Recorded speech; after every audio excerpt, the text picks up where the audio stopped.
time. They're the ones bringing it up.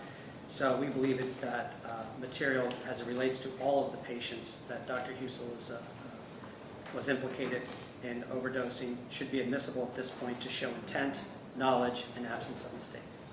Thank you. Judge, I think the response to that is quite clear. The only thing that's been used in terms of the other cases are the dose amounts. I think the dose amounts are certainly relevant to pattern and intent. So if that's what counsel is asking for, we would have no objections to that issue. Okay. However, if you plan on making this trial another 6 weeks, well then, yeah, we certainly have an issue with that, and I can address it further if needed. Okay. On your case, it appears they're not objecting. We may have to address it again, evidently. Okay. All right. Developments that you guys need to know about. I met with PFM, the providers, and Susan this morning at 7:30 about the courtroom and logistics. Tonight, they're going to take out the plexiglass between the jurors.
Okay.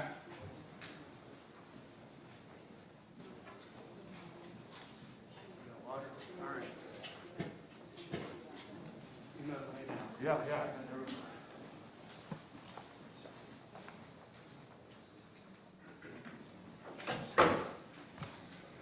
Morning. Good morning.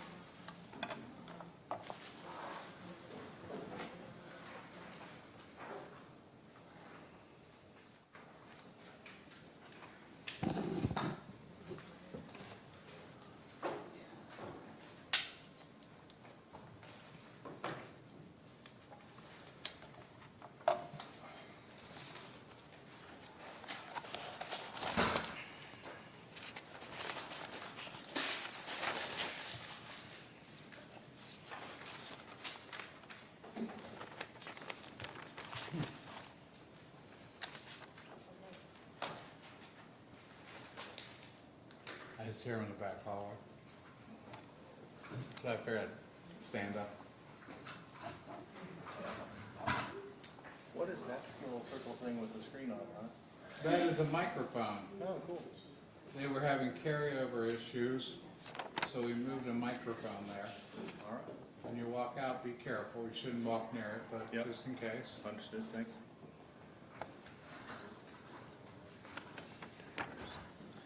It's similar to what I have up here and in other courtrooms. It's a controlling unit that directs it, so they have the ability to channel that into a particular spot. Yeah, The box? Well, they're probably not the same size. I was wondering if they could switch the front one to that side one, because there's at least. they're not the same size. We talked about that this morning. They would have to cut 2 new tiles to do it.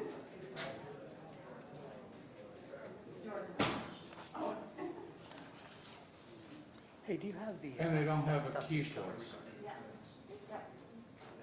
All right.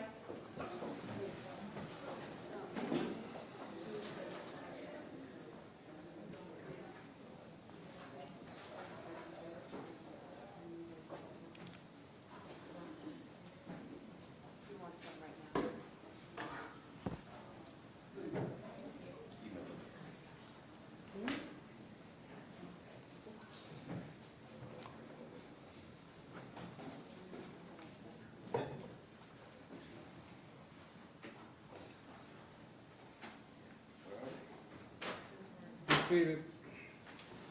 Good morning, ladies and gentlemen of the jury. Hope you had a wonderful evening.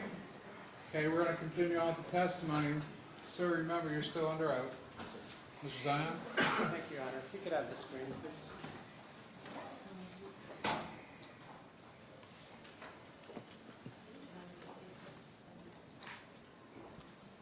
Good morning, Mr. Talon, Mr. Schroyer, Mr. Talon Schroyer.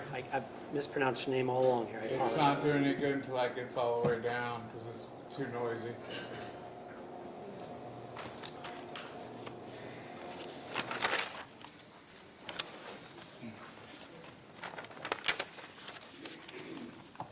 Okay.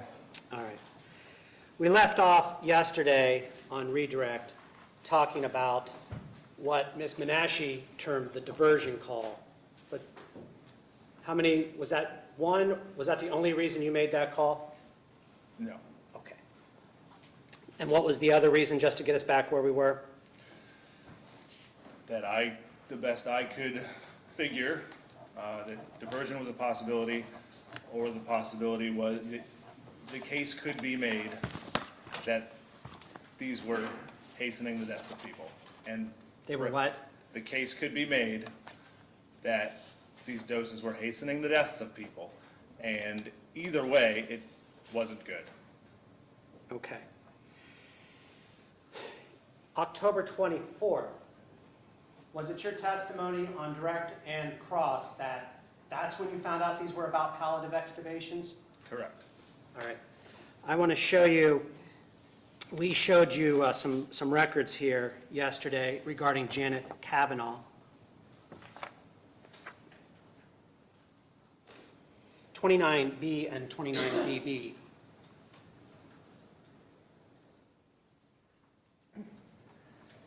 Showing you 29A. Okay, zoom. There we go. And then we'll zoom out a little. This is the Okay. document that's, Why don't you bring it out a little bit more? okay, No, out, in, in, okay. okay, I'm old age. there. How are you guys seeing there? I'm not touching it. Need more? That's good? Y'all sure? Asked you yesterday, and I heard people weren't able to see it, so tell me if you got a problem, okay? Okay. Okay. This is 29B. What is this document called at the top? Medication orders? Okay. 29BB, also relating to Janet Kavanaugh from the same date and time. And what is this document called? Medication administration record? Based on your training and experience at Mount Carmel, can you explain what the difference between medication orders document is and medication administration record is? Shortened, is that shortened for MAR? Yes. Okay. Beyond the scope, Your No, Honor. I disagree. I'm gonna print it. That means you can answer. The order is the, well, it wasn't, it's electronic, but it's what you see when you are verifying the order that comes across for what's supposed to happen. The administration record is in a different place, and as you can see, it's all more than one thing there. It's just kind of a place you can look to see what happened and when it happened. All right. So is it fair to say then that the medication order, 29B, is what you saw? Remember, this was the one you called about, right, Janet Kavanaugh? Right, This is 29B is what you saw? right. Objection, Your Honor, is deleting. Still redirect. I agree. Lucas, right? I'll rephrase, Your Honor. Ladies and gentlemen, disregard the question. New question, please. Is 29B what you saw prospectively? Yes. Okay. So on 29B, do you see anywhere that this is for palliative withdrawal? I do not know. Okay. And so when Ms. Menashe showed you 29, what I've identified as 29BB, the medication administration record, is this the after action, so to speak? Yeah, Okay. And is that where it's listed to be given for palliative extubation? appears to be yes. All right. And did you review 29BB when you had called him at that point? No.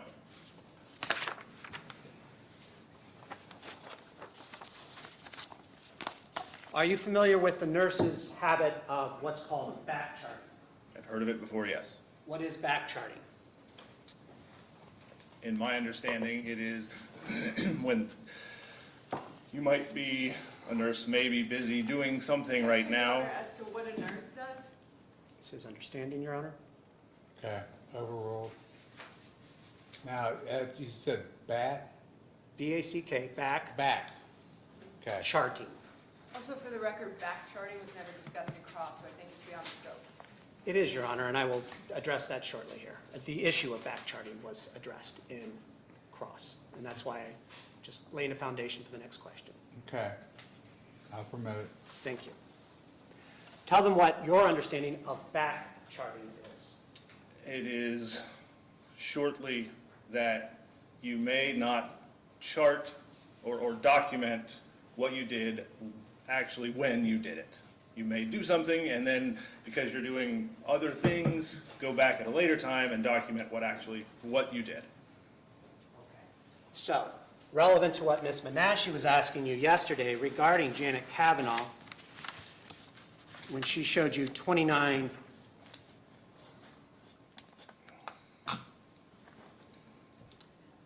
BB,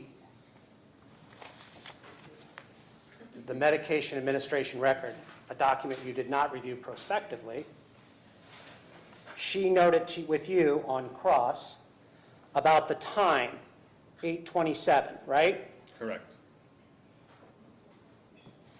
Do you remember her asking you, so it looks like they had this medicine for 3 hours, right? Yes, I remember that. Okay. Showing you what I've marked for identification purposes, as State's Exhibit for Janet Kavanaugh, 29, since I'm trying to keep them all in order, Judge, it's 29B is Janet Kavanaugh, so 29B, B, B.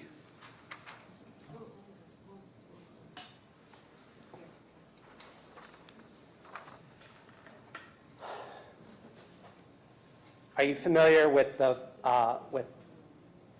progress notes and notes that indicate time of death? Yes, All right? And this is for Janet Kavanaugh? yes, And this is for the same hospital admission? yes. What is listed as the time of death for Janet Kavanaugh? Am I showing you the right thing? Time of death, 06:03. All right.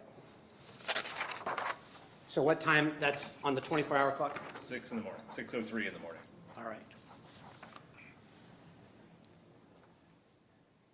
So when Tyler Rudman in 29BB notes 8:27, the progress note from Dr. Husel indicates she actually died at 6:03 a.m. Yes, So in your mind, could this be an instance of back charting? Tyler Rudman going back and after the fact, writing in what he wrote? could be, Okay. yes. Well, no. Right. We can make a side record on it real quick. If you're objecting, Judge, I'll move on. I'm not objecting, I'm just saying, no, you can't do it. And I would move to I don't strike object, I'm not a party. question and any answer. Oh, okay. Okay, As to his opinion, no. okay. Is that what the records indicate, that the Janet Kavanaugh died at No, 6:03? it's still as to his opinion. No, Okay, that that was, question isn't asking for an opinion. you're aware, let me summarize and I'll move on, Judge. You're aware of back charting? Yes, You're aware that Ms. Menashe asked you about these medications being delivered 3.5 hours after they were pulled? yes, And you're aware 29BBB indicates she died at 6:03 a.m. yes, Thank you. We good?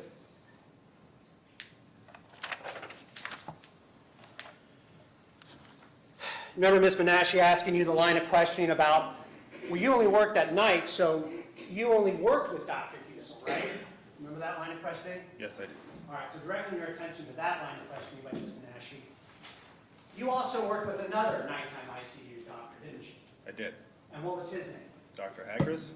Are you aware of Dr. Hagris's and Dr. Husel's schedules as far as, how much time they worked part of each week?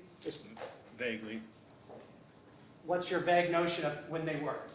I know that when I worked Sunday, Monday, Tuesday, I was working with Dr. Husel, and on Wednesdays, I worked with Dr. Hagris. Okay. Were you aware that they actually split? Objection leading. Sustained. Were you aware of, Objection. He just said when the shifts were, Your Honor. It's leading, otherwise Okay, it's beyond. I understand. I have sustained the objection, let's rephrase. all right, thank you. So, in your experience, going back to what Ms. Menashe said, you're not having any experience with other doctors, did you, in your experience, in your memory, did Dr. Hagris ever order fentanyl or the equivalent of morphine or any other pain medication in the doses that Dr. Husel ordered? Objection, Your Honor. This has been asked and answered at nauseam on direct. Did any other doctor order that amount? We're now Okay. just retracting. As to the commentary of nauseam, let's not go there, but for the rest of it, I agree, this has been asked and answered. She asked specifically if he had experience with any other doctor, and that's what, and that's what I'm going on here, Judge. That's the line here. Okay, so you're correcting some misstatement, is that what you're telling me? No, I'm addressing her line of questioning that he only had experience with Husel, so how can he say no other doctor did this? Then ask it. That's what I was trying, did Dr. Hagris ever do this? Can you answer that? Not in my experience, no. And along those same lines, you had no other experience than Dr. Husel. Was it, how many weeks were you working, training at the hospital during the day shift? Several. I had 8, 10, something like that. And who would those doctors have been? Not Dr. Husel. Okay. And in your experience and in your memory, did any of those doctors ever order fentanyl or the equivalent of other opioid pain medications in the doses that Dr. Husel ordered? Not in my experience.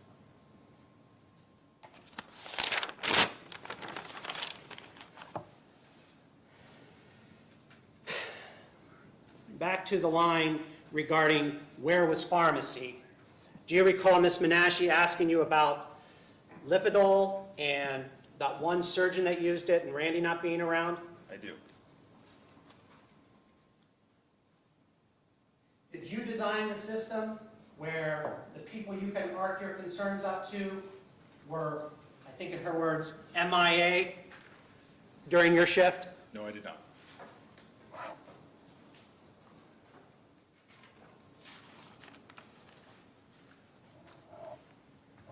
To the line of questioning, do you remember her asking about Dr. Husel not being the one that were calling in these overrides? Yes. But Dr. Husel did call about overrides for ketamine, right? Correct.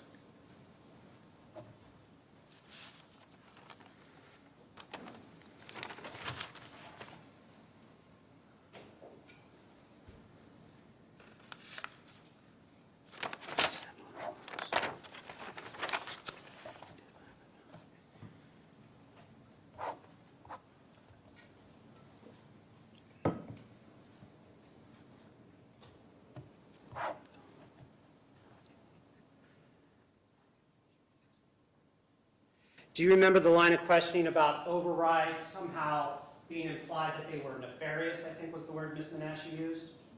Yes. She went through the medical Pyxis chart for Brandy McDonald. Do you recall that? Yes. 24E.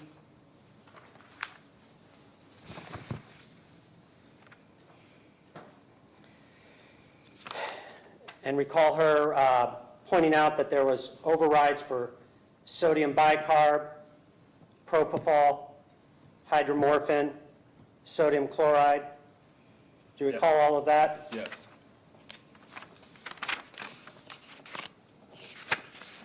All the way through, correct? Correct.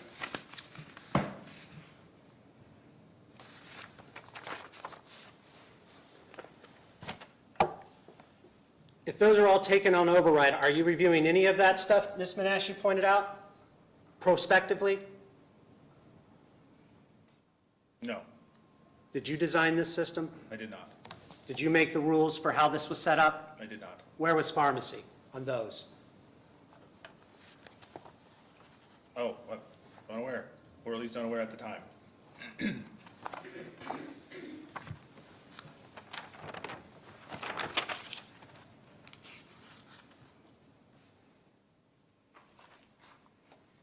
On retrospective reviews, do you remember Ms. Menashe asking you about the fact that you had other options on retrospective reviews? What were the buttons you could push on a retrospective review to clear it from your queue? You could verify it or reject it. Is there any point in rejecting an order that's already been completed in your mind? No, sir. Why not? Because the point of rejecting an order is to stop it from progressing. If it's already done, what's the point of rejecting it?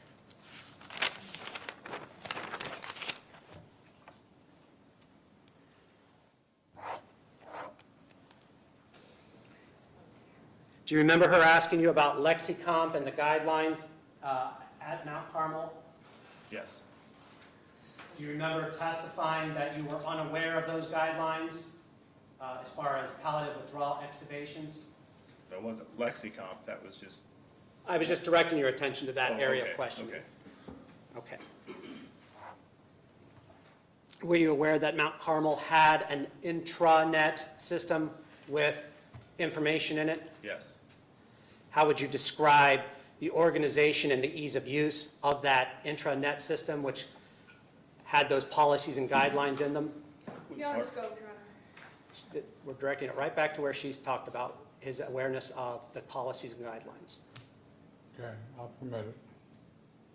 It was not the easiest thing to navigate. All right. Did you set up that intranet system that was not the easiest thing to get to navigate? No, I did not.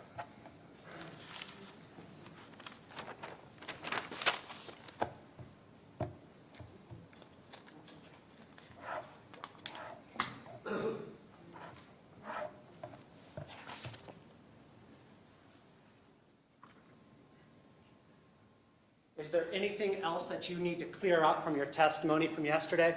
Objection, Your Honor, as to the vagueness of that question. Yeah, sustained.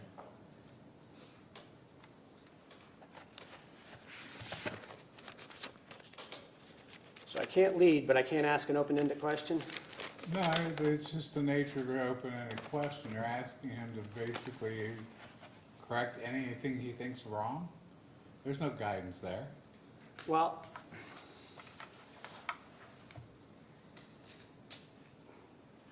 in summary, I always ask on direct, is there anything else that you feel we should need to know?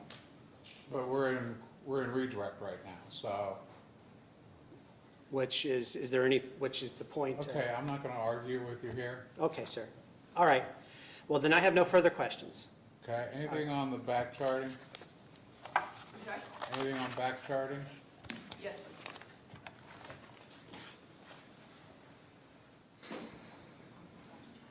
One moment. Do you have that sheet, the back charting sheet? The BB? Yeah. On the other stuff? There's BB. Just the capital. Oh, okay, 29C, those are all the 29B series.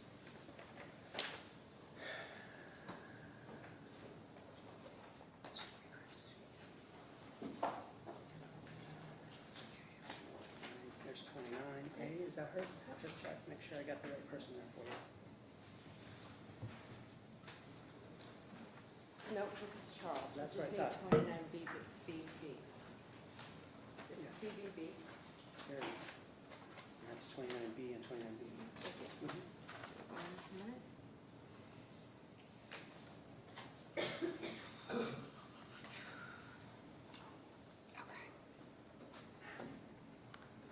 Showing the witness what's previously been marked as 29B, going back to solely the issue of back charting. For purposes of identification, Talon, this is Kavanaugh's record, Yes, ma'am. order. And at the bottom here, pharmacist verify. That means you approved, right? No, it means I verified. Verified doesn't mean approved. Verified is the word that they use to verify. Means you found it an appropriate dose and you let it release.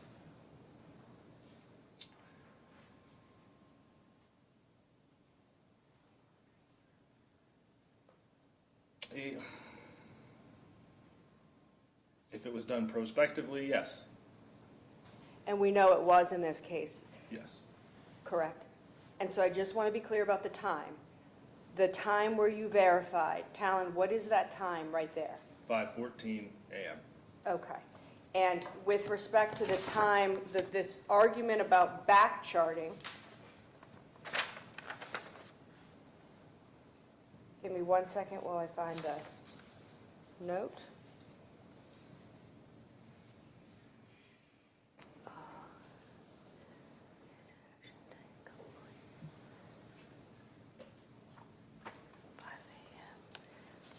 $5:14 was when you verified, correct?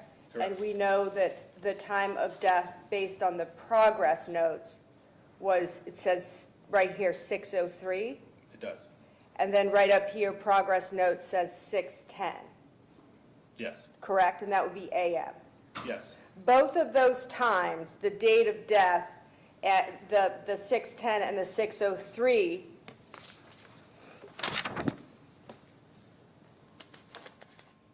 substantially after your verify of 5:14, correct? It's after, yes. 45 minutes at a minimum, Yes. nothing further. Okay, you can step down. Call your next witness. Your Honor, the state would call Gregory Dressbach.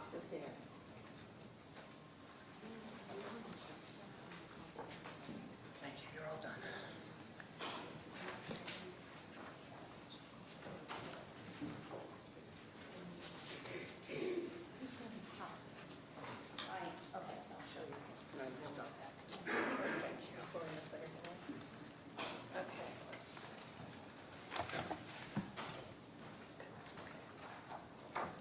So the first ones are going to be just to show the basic marks. You want me to get them up to the stand, Judge? Yeah, he's coming.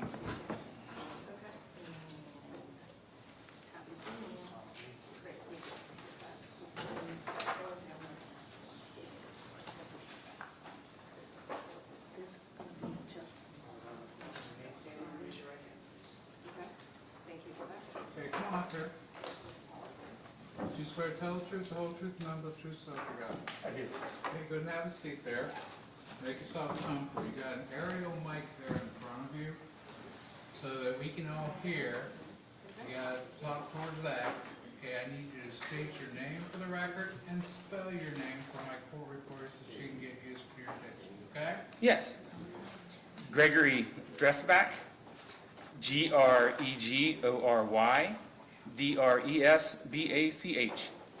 Okay? Ms. Sawyer?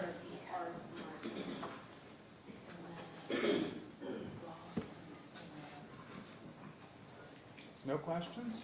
I'm sorry, Your Honor, I was trying to show her the exhibits to hopefully move this along a little faster for us. Okay? Okay.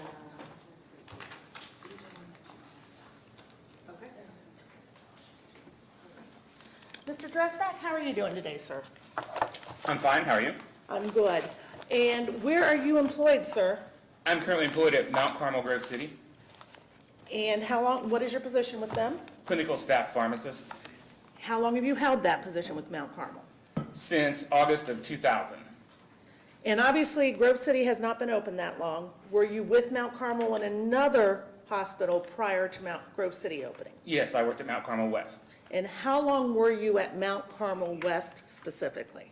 I was there starting in April of 1999. I did 1 year as an intern, and then August in 2000, I became a clinical staff pharmacist. All right, so your job title as a clinical staff pharmacist, what are your job duties, sir?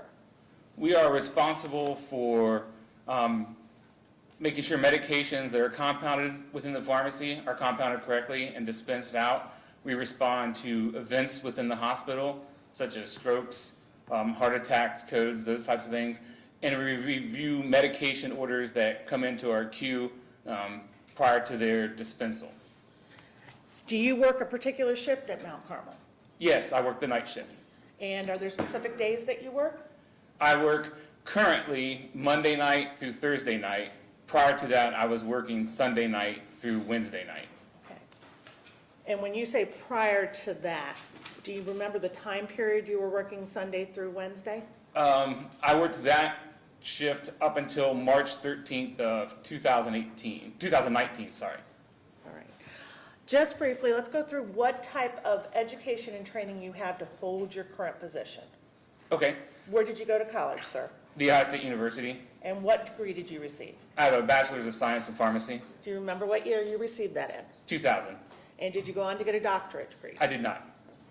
Are you licensed as a clinical pharmacist? Yes, And when did you receive that licensure? that licensure came in August of 2000. Are there continuing education requirements to maintain that? Yes, there are. And what are those, sir? We have to do 40 hours of continuing education every 2 years. 2 of those hours have to be in pharmacy law, and 2 of those hours in medication safety.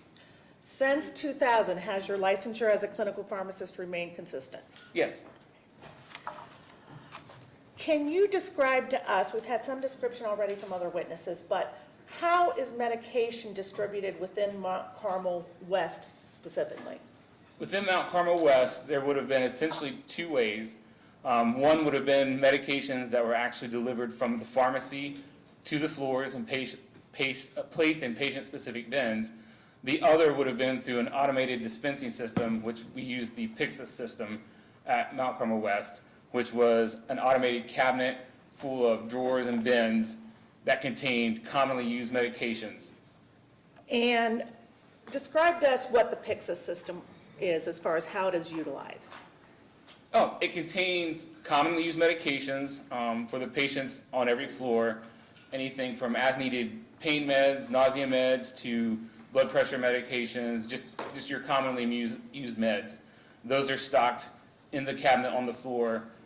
This allows the nurse to obtain them when needed versus waiting for them to be delivered from the main pharmacy.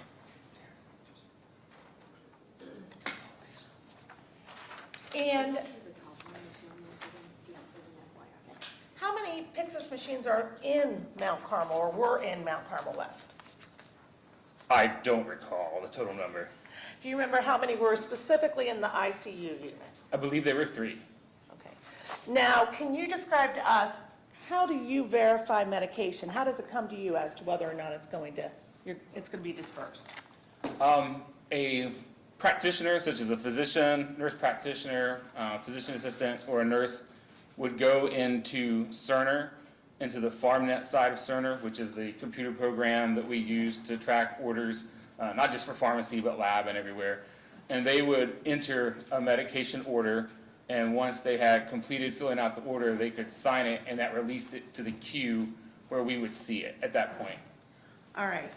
And once you see it, where are you at? I'm in the main pharmacy. All right, and that's, I believe, on the first floor is what we've been told. Yeah, first Okay. floor.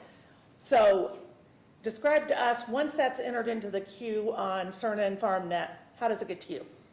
We see it in our queue. It has just a real-time display of orders as they come in based on either patient or unit. You could arrange it however you wanted. And then to actually look at and review the order, you would have to click on it to access the order. Okay. As you're accessing that order, do you have access to any other information regarding the patient? You could pull up Power Chart, I believe is what it was called. Okay. And that was a separate program, but within Cerner, where you could review sort of histories and physicals and the MAR on the patient. But traditionally, that wasn't always running when you were in PharmNet. Okay. So once that queue comes up to you, what are your options? For the order, that once it comes in and we see it, we can reject an order, we can verify an order, we can cancel or discontinue an order. All right, and I'm gonna, Diane, is it okay just to publish this on? That's the verification order. Yeah. Okay. This is 11B. All right, so, Mr. Dresbach, I'm putting up here what's been marked for identification as State's Exhibit 11B, and now I'm gonna move it down so you can see the whole thing. Okay? Can you tell us briefly, how do you identify what the patient is? Well, in the upper right, patient name, this would be Timmons, James Nick. He has a medical record number there. Date of birth of, on mine it's a little bit, I think it might be 5/10/1979 or 6/10/1979. So those would all be identifiers we use to identify a patient. And is this what you would see when you pull it up in your queue?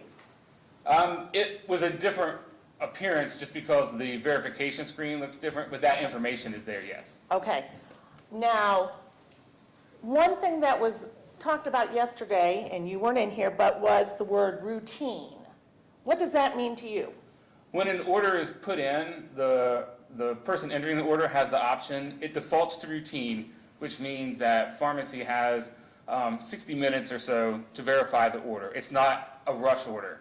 Okay. But you had 2 other options, stat, which meant immediately, the order needed to be addressed immediately, and ASAP, which we granted a time range of 30 to 60 minutes that it needed our attention. I'm sorry, what was the last time frame for ASAP? 30 to 60 minutes. Okay, and stat would be the highest level of attention Yes. needed. All right. Now, you had talked about you can verify, and we've heard the word used prospectively and retrospectively. What does prospective verification mean to you? So a prospective verification means the order has come in, medication has not been given or administered, So we have an opportunity to review the order for dose, route, frequency, and then approve the order or reject the order at that point. Okay, I believe there's a laser pointer up there for you, sir. Yeah, Can you use that to show us where we would find when an order is placed? so on here, the order date and time would be right there. So- So it's 10/23/2018 at 00:07, or 7 minutes after midnight. All right, and what is this order for? This is an order for 100 micrograms IV push of fentanyl, one time. And, all right, just explain to us briefly, what does that mean to you? 100 micrograms IV push one time? So the dose is 100 micrograms, and it's just a one-time order to give that as an IV push, so a rapid infusion or an injection. And what type of drug is fentanyl?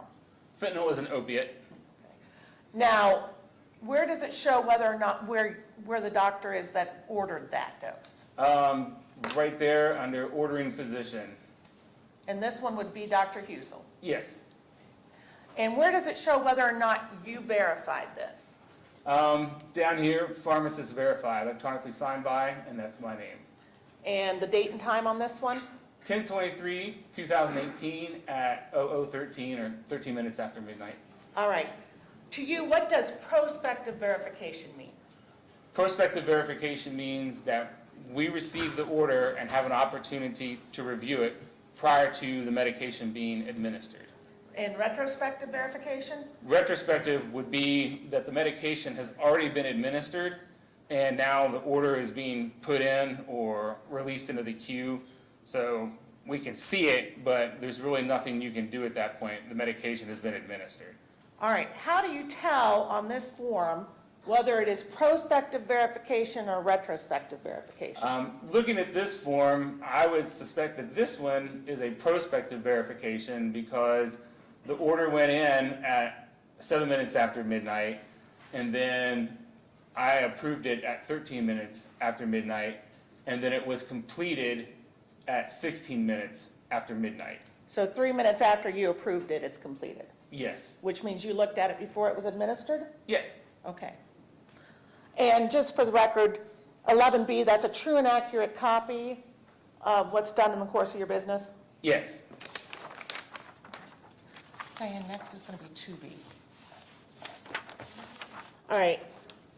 And I'm going to show you what's been marked for identification as State's Exhibit 2B. And then I'm going to move it down again. Can you tell us, again, what patient is this for? This is patient Ryan E. Hayes. All right, and what type of medication is being placed at this point? There are actually two medications that you can see currently. The first one is fentanyl, and then the second one is hydromorphone. Okay, and date and time of the fentanyl order and the hydromorphone? The order time on the fentanyl is 22:53 on 4/3/2017, and then the time on the hydromorphone is 22:53 on 4/3/2017. And which doctor is ordering this at this time? Dr. Husel. All right. How was it placed? Stat, ASAP, routine? Routine. And can you tell us about when you verified this? I verified the fentanyl order at 22:58 on 4/3/2017, And let me move it up for you. and the hydromorphone order on 4/3/2017 at 22:57. Can you tell whether or not these were prospectively verified or retrospectively verified? These would appear to be retrospectively verified based on the action completed time of 22:57. Because yours was verified at 22:58? 22:58. Okay. I'm sorry, I'm, I couldn't. There was an, Did you object? I did, thank you. I'll rephrase, Your Honor. How can you tell it was retrospectively verified? The order was completed at 22:57 on April 3rd of 2017, but I did not verify it until 22:58 on April 3rd of 2017. So is it fair then for me to say that in order to see whether it's retrospective, you have to look at that action type and when it was completed? Yes. Okay. Diane, 13B will be next. All right, and I'm now going to show you what's marked as State's Exhibit 13B, and then I'm going to move down for you. Who Okay. is our patient here? This patient is Rebecca Walls. All right, and what is the med order for on this one? Again, there are two medication orders here. The first one is for fentanyl, and the second one is for midazolam. Okay, and who placed these orders? Both orders were placed by Dr. Husel. And tell me, what type of order was this as far as routine, ASAP, stat? These orders were routine and routine. And what date and time were they placed? Order date and time of November 19th, 2018 at 00:54 and November 19th, 2018 at 00:54. Okay, tell me whether or not you verified this. I did not verify this. I rejected this order. Okay, where do we see that at, sir? Right there where it says rejected and then my name on November 19th, 2018 at 00:56. All right, I'm going to move down so you can see the other order of midazolam. What about that order? Rejected, again, my name on November 19th, 2018 at 00:56.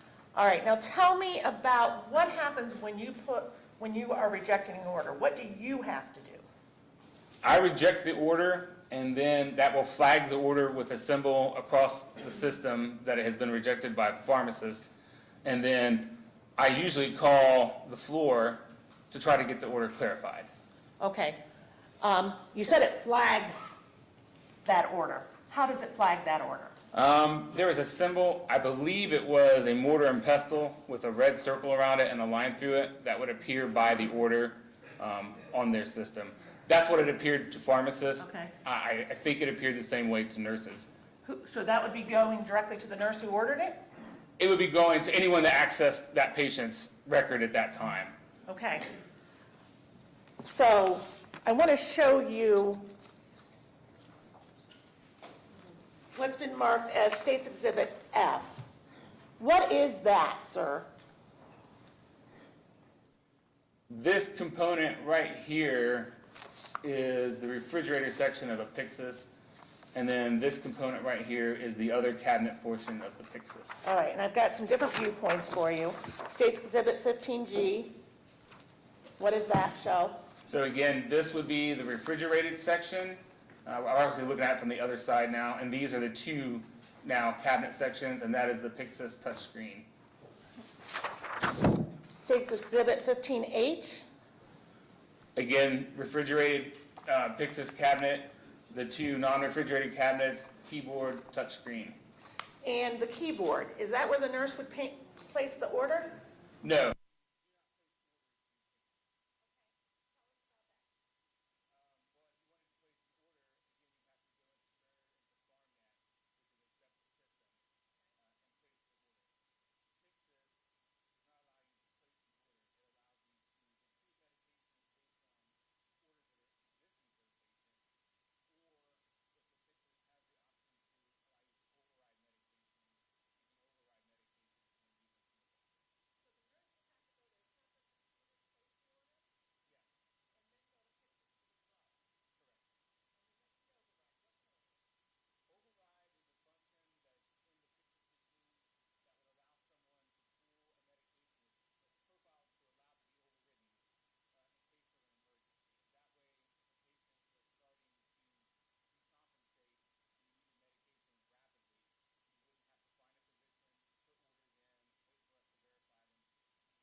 And there was some talk yesterday about the size of the vials. Tell me about this vial size here.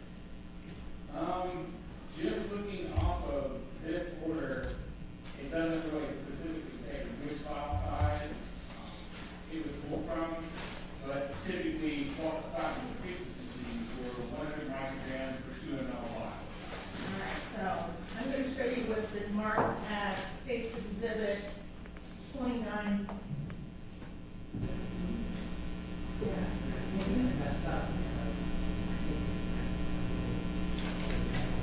This is 20, this one's 28, I'm sorry, 28, okay. Mr. Dressler, I'm sure what's been marked for identification of State's Exhibit 28B. Can you identify that for us? Yes, that is a vial of fentanyl, 100 micrograms per 2 ml. Okay, and would that be, what that medication is dispensed in? Yes.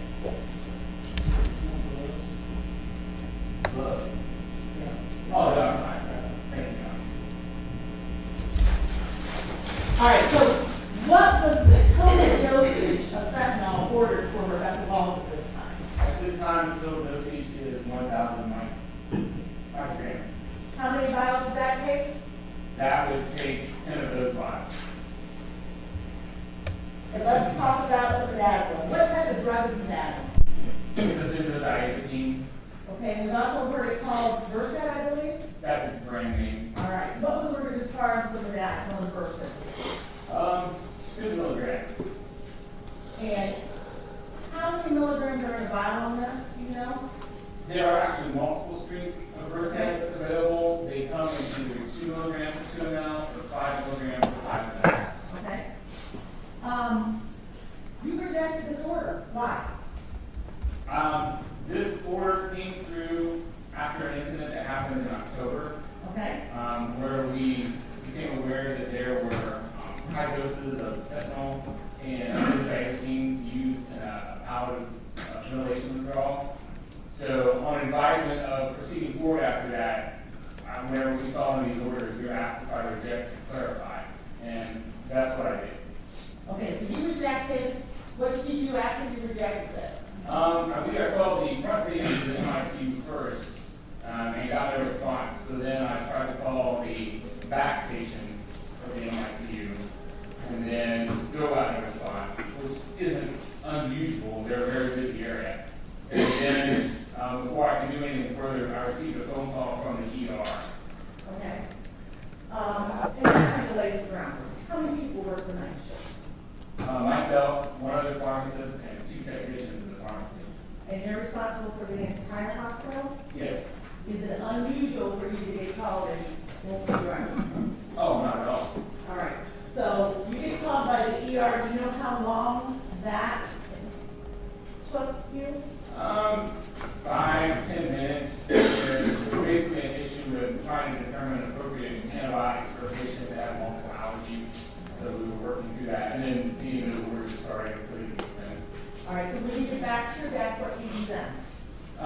Well, I haven't really left the desk because I'm right there with my computer and the phone. So when I hung with that, I probably rechecked the queue to see if anything stat had come through, and then would have gone back in to work on those orders.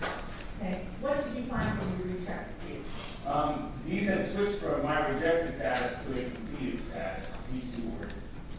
So show me what you would have seen at this point. What would have come up to tell you that? Well, again, these are different than how they appear in the queue. In the queue, they're like a one-line item thing, but instead of rejected around the border, it would say completed. All right. Now, I see on this part, going down the bottom where it now says we verified, reviewed your name, what time is that date? That is November 19, 2018 at 01:31. And that would be typically what we call the retrospective review, am I correct?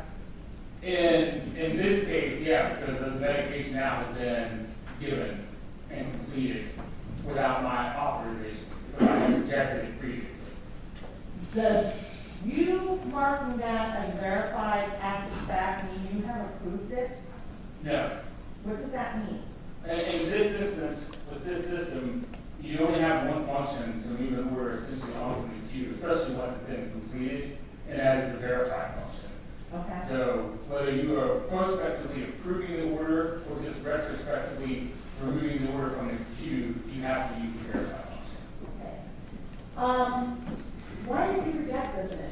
1,000 micrograms of fentanyl and the 10 milligrams of bedazzling. Why did you reject it? Well, I wanted to call and find out what the indication was for prior to approving and dispensing the medication.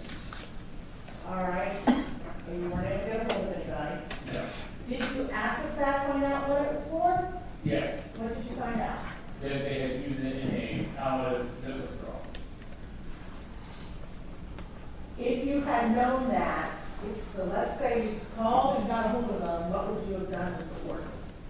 It depended on how our conversation went. Obviously, my intention would be to try to get the order, the dosage reduced to something I was more comfortable with based on my experience. But since it didn't happen, I can't tell you what would happen next if we couldn't reach an agreement. Okay, that's fair. Was that the end of this with your record loss? No. What did you do next? Again, pursuant to the incident that happened in October, where we were asked to note and escalate anything else that occurred, I wrote and sent an email to our operations manager, Randy Moss.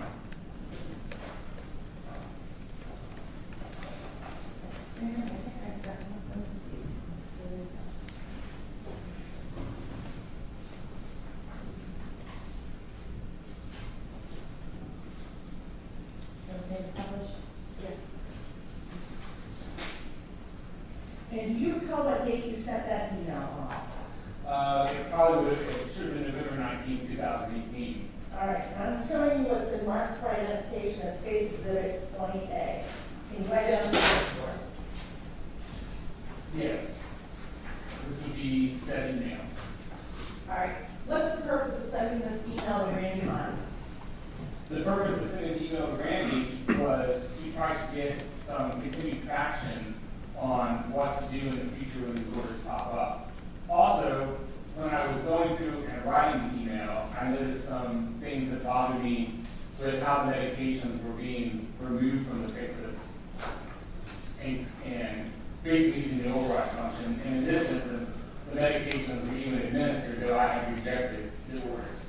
Okay, so I'm going to take this down for a minute, Okay. and then we'll get back to it. I'm showing you what's been marked for identification as case exhibit 24M. Can you tell us what this is? This appears to be a Texas activity log. All right, and this is for which patient? Rebecca Walls. So this would be the same one we're talking about. Yes. Okay. In the last column, what does that mean to you? Over here all the way to the right, that is whether or not a medication was removed using the override function. All right, so let's go to where that order was placed, one of the last pages.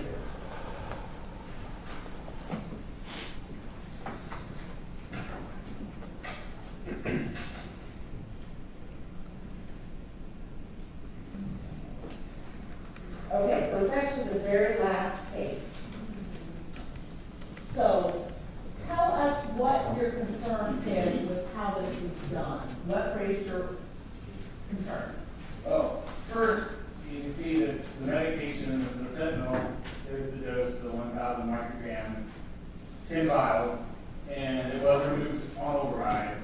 And then beneath it is the midazolam, 10 milligrams, which required 5 vials. Again, removed on override. So the override function is intended to be used in emergency situations.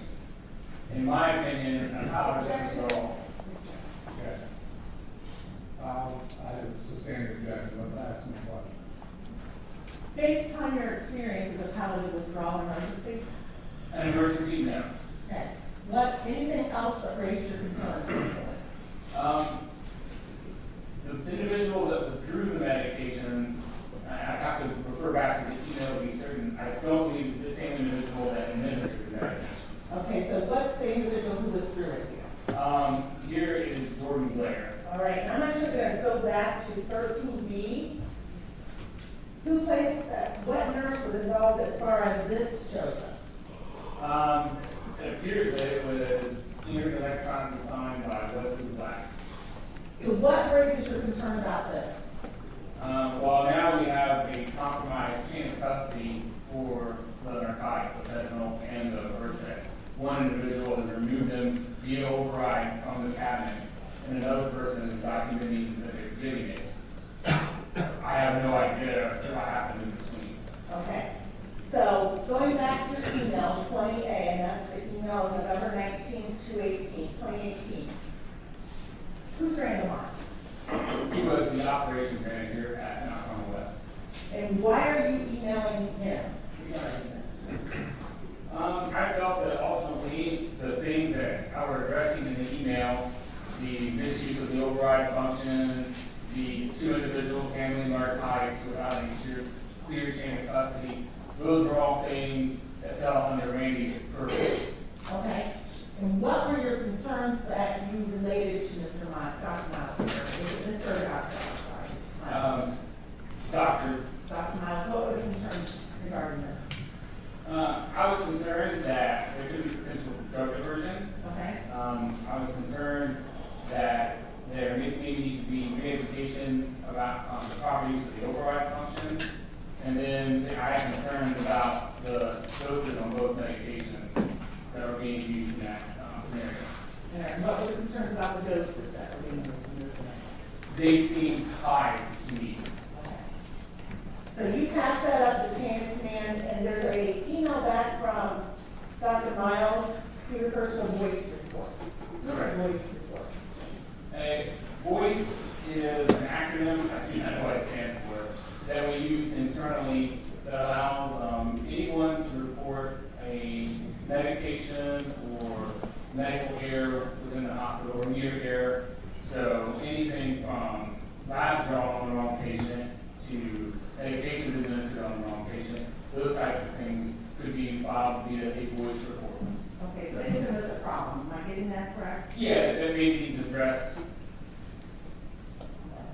And before I take this off, State Exhibit 20A, is that a true and accurate copy of the email that you sent? Yes. That kept in the normal course of Mount Carmel's business? Yes. And Dr. Miles' response again, true and accurate copy of what you received? Yes. Kept in the normal course of Mount Carmel's business? Yes.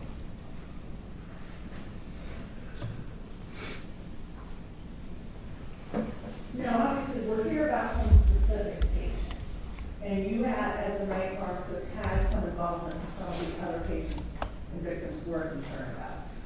I want to talk to you about a few of them specifically, and the first would be Joanne Belisari. All right, so I'm going to show you what's been marked for identification as State Exhibit 1B. Move it up, move it down. What patient is this regarding, sir? Joanne Belisari. And going on to the second page of that, again regarding the same patient, Yes, Joanne Belisari. and I want to talk about this top order. Tell us about that. Before you get to the question, are you guys able to see that? It's a little small print. What else do we need to see what I can do without making any word go?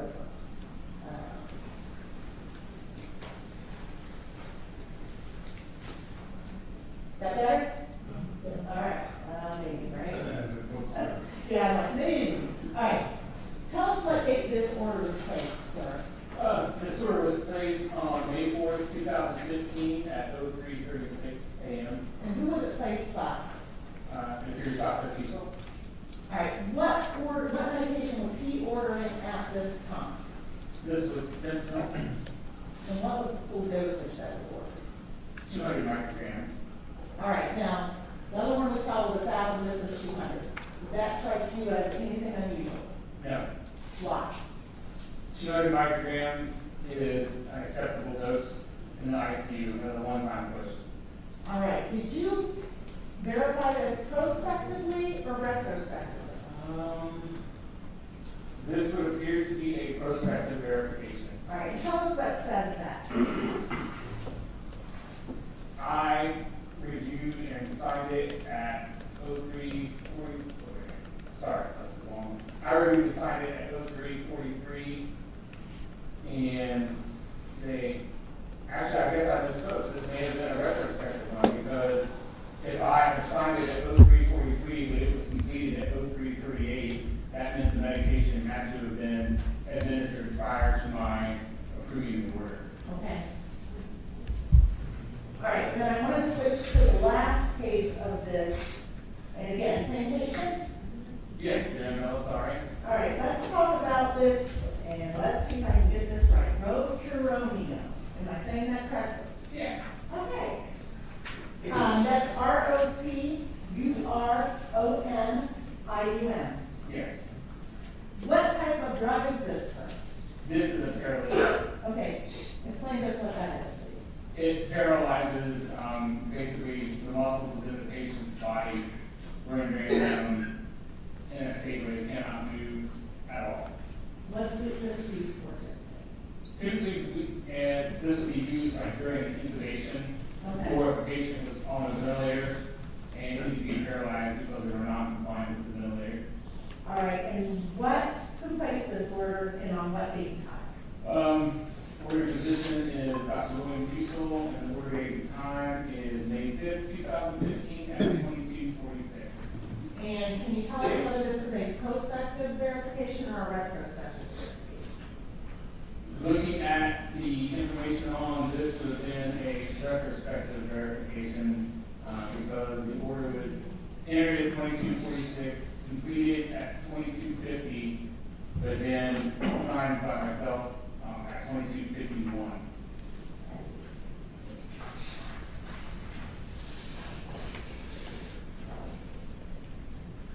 All right, another patient I believe you have some involvement with would have been James Timmons, not Jack James.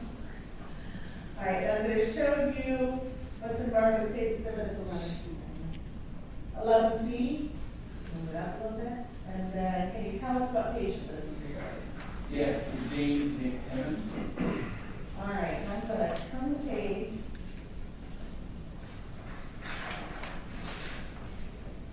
And I want to talk about the one at the bottom. Can you tell us what this is about? This is an order for fentanyl, 100 micrograms, IV push every hour as needed for agitation. So this is a very typical order that you would see in the ICU where the patient appears to be in pain or exhibiting signs of pain or agitation. You can give this dose every hour as needed. That's 100 micrograms. That's 100 micrograms. All right, now you notice on this one, it says that order status discontinued. What does that mean? For that field, at this time, this order would be discontinued, so no longer active. Now I'm gonna turn to the next page. So tell us about this order from Mr. Timmons. This order is again for fentanyl, 100 micrograms, IV push. This is a one-time order. Again, not uncommon at all to see in an ICU. Okay, and who placed this order? Dr. Husel.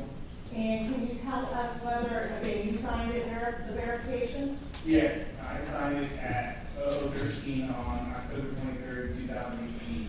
Based upon that, can you tell us whether that was a prospective or a retrospective verification?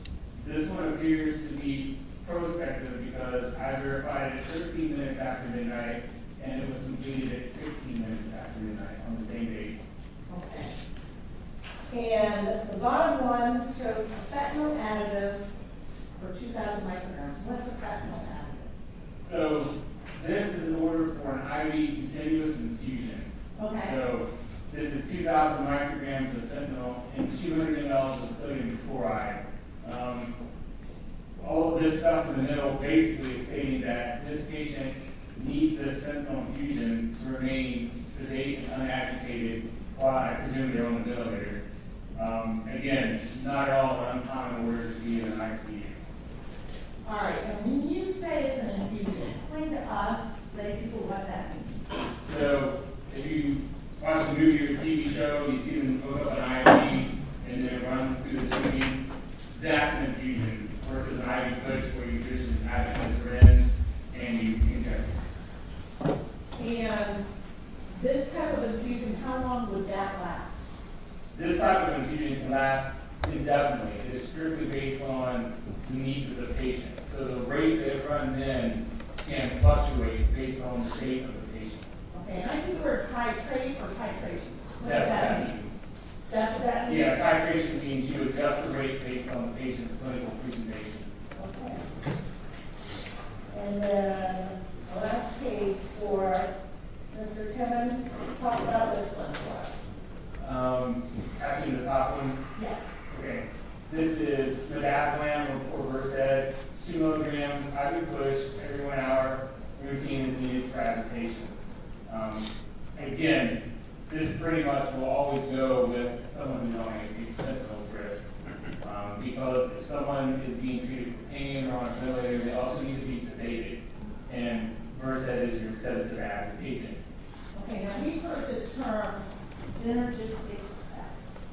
What is that? The synergistic effect would be when you give medication A and you expect it to do one thing, medication B you expect it to do one thing, but given together, the two generate an effect greater than either one separate. So the sum is greater than its parts. All right. And we've heard that used in relationship to using opiates and benzodiazepines together. Tell us about that. Well, opiates are more for pain relief and the benzodiazepines are more for a sedative factor, but both have CNS effects. So when used together, you would expect a synergistic effect on the central nervous system. So CNS things like effects. What's that? CNS effects. So the one most commonly associated with those agents is respiratory depression. Okay. So giving them together could make that worse. Yes, it could make that worse.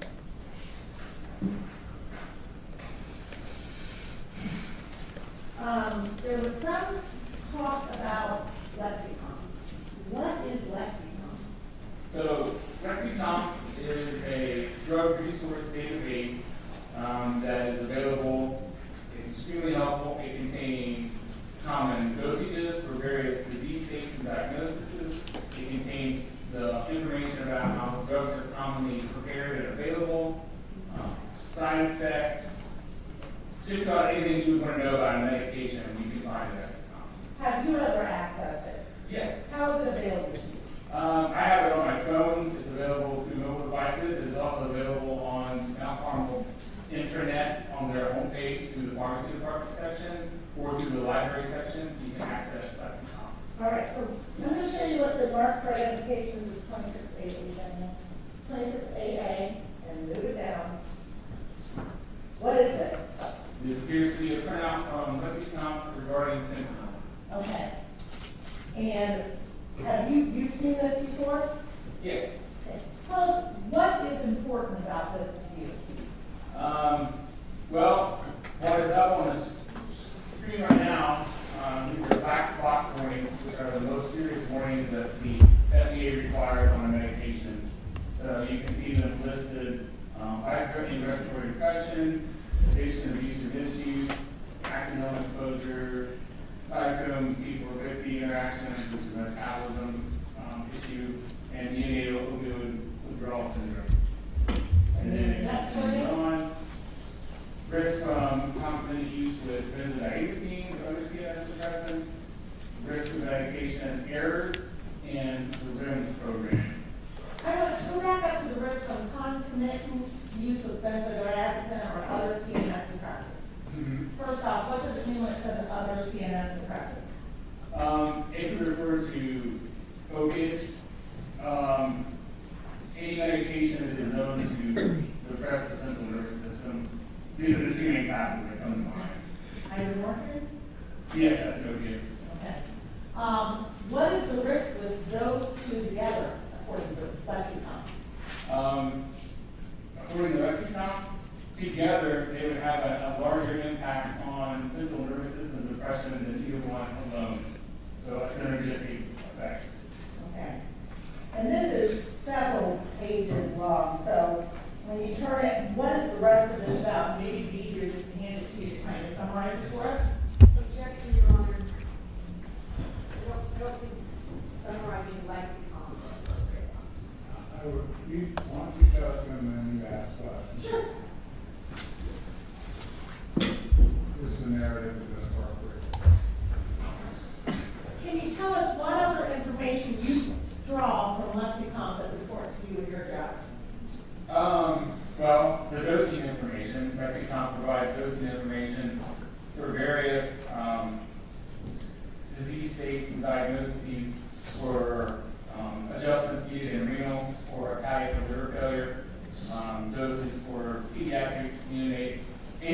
dosing information will be found in here.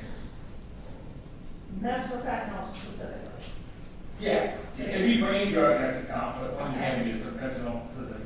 Does it address its usage in palliative withdrawals? Let's see.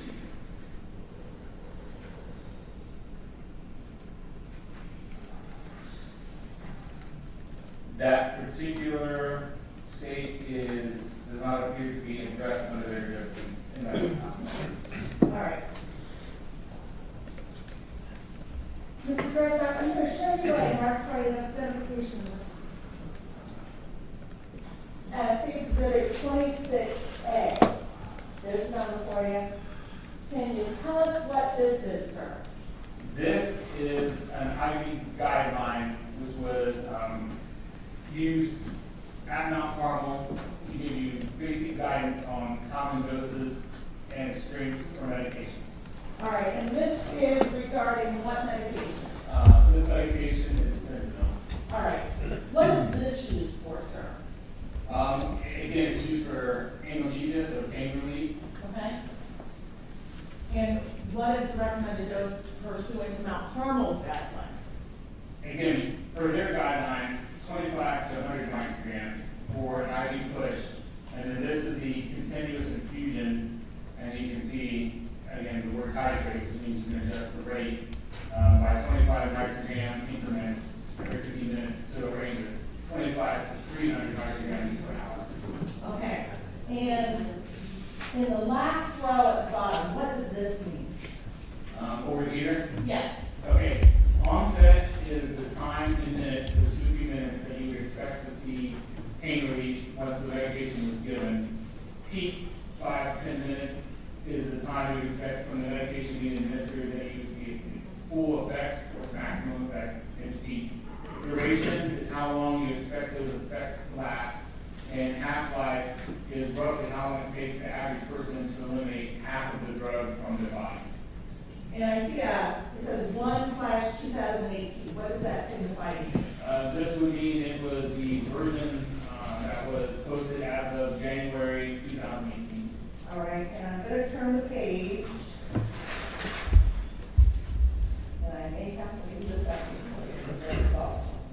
Okay, and then same medication? Yes.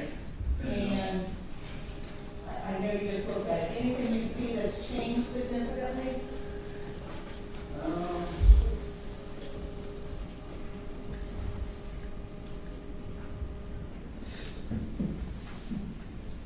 Not without having to look side by side. No, nothing more. Okay, and the date on this one? 7/2016. All right, and something I'm seeing that I don't think I actually did on the first page. I'm going to go back to the first page of that. I see adjust dosage for elderly. What does that mean? Again, with any medications, there are sometimes considerations you have to take based on the patient population given. Sometimes you have to be more, sometimes you have to be less. The elderly are typically more susceptible to the CNS effects of these medications than, say, a younger person. And this going back to the 7/2016 date, the same thing is noted on this one. Yeah. And I'm looking at,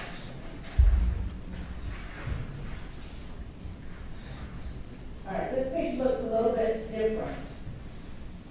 Tell me about this. And this is 7/2018, it looks like.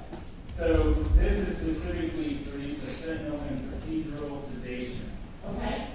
So this would be an instance where, say, someone had a dislocated shoulder, something where you needed to sedate them and not necessarily put them to sleep to the point that they required ventilation. Okay. So these would be the recommended dosages for procedures such as that. Okay. Turning the page again. This is 7/2018, that looks like the prior page. Yes. Okay?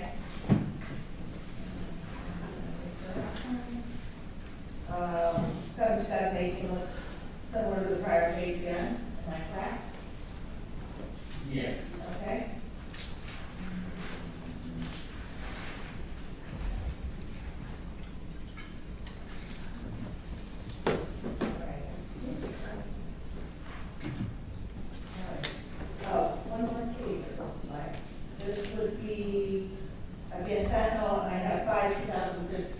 15, so that was the date of this one? Yeah, All right. Anything substantially different between this one and the last two we looked at that you see?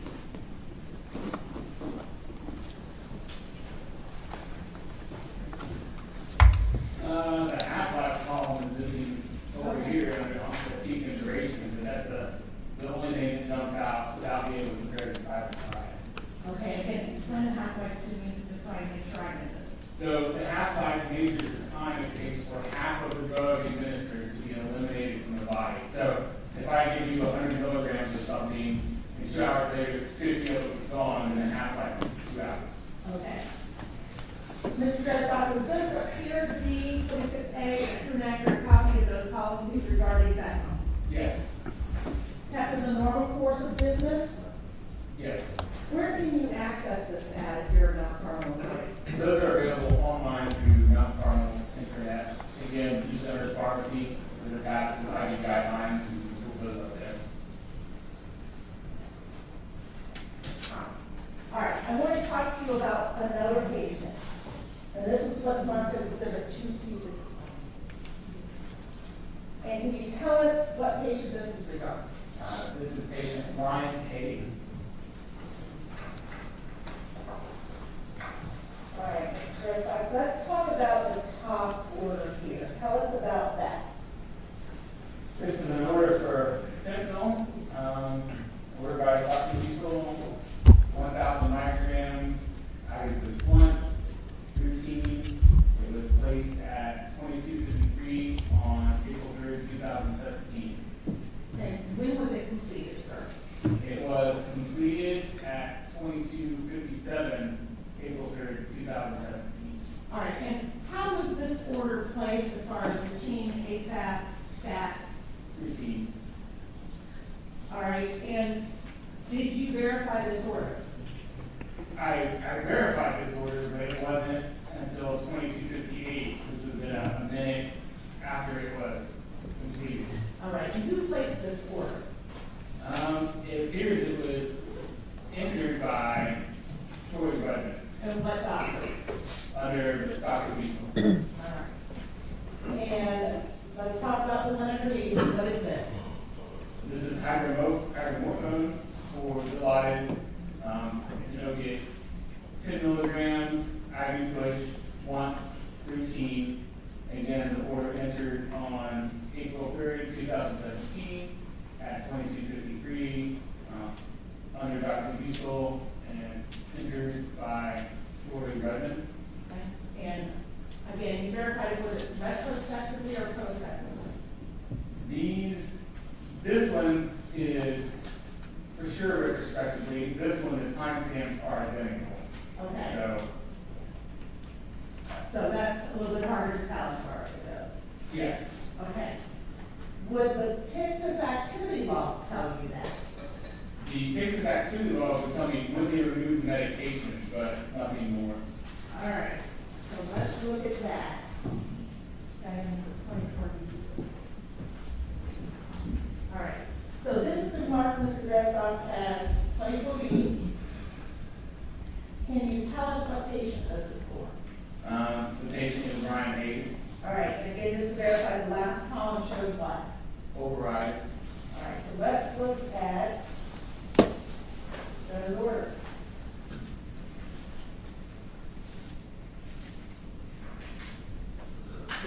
All right, now good. This one looks a little different than the last one we saw. I'm going to find where it starts.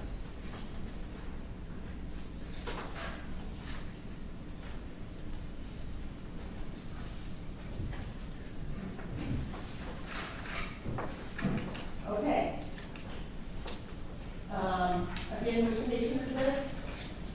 Ryan Hayes. And who's taking this out of the Texas? Well, depending on which row you're talking about. Yeah, right down there, we'll start with that one. Okay. Troy Rudman. Okay, I'm gonna move this over just a little bit. Tell us, if we're looking at that next last line here, tell us what's going on here. So in this line, it would appear at 22 2244 on April 30, 2017, Troy Redmond went in under patient Brian Hayes and removed one 100 microgram vial of fentanyl via the override. What about the line underneath that? The line underneath that is the same thing on April 3rd, 2017, at 2244. Troy Redmond went under the patient Brian Hayes and removed one 100 microgram vial of fentanyl via the override. So that's 2 vials this week. That's the vial. All right, let's turn the page. All right, next page, and let's start at the top. What happened next? So, again, April 3rd, 2017, at 2244, Troy Redmond, the same patient, Brian Hayes, removed another 1 vial of 100 mic fentanyl via the override. All right, keep going. Underneath, the exact same thing, same timestamp, same patient, same drug, 100 mics, 1 vial of fentanyl. Okay, and under that? Again, same thing, same timestamp, 2244, Troy Redmond, patient is Brian Hayes, 100 mic vial of fentanyl via override. Okay. Then what? Then, it looks as though at 2245, Troy Redmond, again under patient Brian Hayes, removed 1 2 milligram vial of hydromorphone via override. And next? Next, same thing, same time, 2245, Troy Redmond, under patient Brian Hayes, removed 1 2 milligram vial of hydromorphone via override. Okay, and after that? After that, same scenario, same timestamp, same patient, same nurse. Again, 1 2 milligram vial of hydromorphone. And under that? Under that, another instance at 2245, Troy Redmond appears to remove, under Ryan Hayes, 1 2 milligram vial of hydromorphone. Move it up. And the last line on this page? The last line indicates the same again, same timestamp, same nurse, same patient. 1 2 milligram vial of hydromorphone via override. So I got 5 vials of, I'm counting that are hydromorphine at this point. Correct. Let's turn the page, because I don't think 5 is not going to be 1,000 that was ordered. Well, that was a different drug, hydromorphone versus fentanyl. Right, but the 5 you originally Oh, said. fentanyl, correct. All right, so let's keep going, because we know we're missing 5 more vials, right? Yes. Tell us what happens next. So at 2245, this time it appears a different individual, Tyler Springer, under Ryan Hayes, removed 1 100 microgram vial of fentanyl. And let me backtrack just for a second before we go on. Am I correct that the last one drawn by Troy Redmond was at 2245-24? The last vial of hydromorphone was at 2245-24. The last vial of fentanyl by Troy Redmond that I've seen so far is 2244. Okay, so this first one drawn by Tyler Springer is about a minute later. Yes, that's correct. Okay, what happens after that? After that, another vial of fentanyl, 1 vial, 1 mic, the override was removed by Tyler Springer or Ryan Hayes. And then after that, it appears the exact same thing, same timestamp, Tyler Springer, taken as Ryan Hayes, 1 100 mic vial of fentanyl. After that? Again, the same process. And again, the same process. Another vial, 1 vial of 100 mic fentanyl drawn. All right. It goes on for a record again, what happens after that? After these 10 vials of fentanyl are pulled, what happens then? Okay, so, well, at least by the activity log, it looks like Troy Redmond then goes in at 2245, removes 1 2 milligram vial of Brissett under Brian Hayes, and then, How did you do that? oh, the override. Okay, and the next? And the next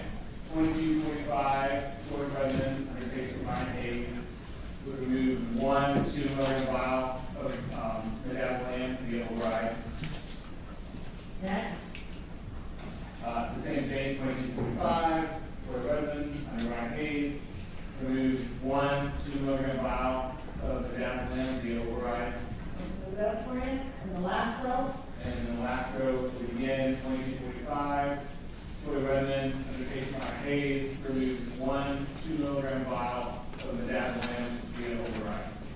So I'm saying at this point, 4 vials of midazolam? Yes, on this page, I see 4. Turn the page and keep going, sir, please. Okay, at the top, 2245, for the resident, for the patient Ryan Hayes, removed 1 more vial of 2 milligram Versed for midazolam under override. All right, so I'm going to stop you here. So at this point, we have 5 vials of midazolam, 5 of hydromorphine, and 10 of fentanyl, Correct. and that's the order you received. Those are the ingredients. And you verified them retrospectively, Yes. because they've already been given. Yes. Can you keep going with this? What happens next at 2302? At 2302, Springer and the patient Ryan Hayes withdrew 1 109 vial of fentanyl via override. Next. And then the same thing again at 2302, Springer. I'm sorry, slow down just a little bit. Sorry. Under the patient Ryan Hayes, removed another vial of 100 mics fentanyl via override. After that, 2302, Springer, under the patient Ryan Hayes, removed another vial of 100 micrograms of fentanyl via override. after that, After that, at 2302, Springer, under Ryan Hayes, removed 1 2-milligram vial of hydromorphone via override. and keep going. And then again at 2302, Springer, under the patient Ryan Hayes, removed 1 more 2-milligram vial of hydromorphone via override. 2302, Springer, under the patient Ryan Hayes, removed 1 more vial of 2 milligrams hydromorphone via override. And at 2302, Springer, under the patient Ryan Hayes, removed 1 more vial of 2 milligrams hydromorphone via override. So I'm counting 3 fentanyl and 4 hydromorphone. Correct. And let's keep going. Okay, let's take a break. We've been an hour and a half. Ladies and gentlemen, I'm going to give you a 15-minute break. We started at 6 until. All right.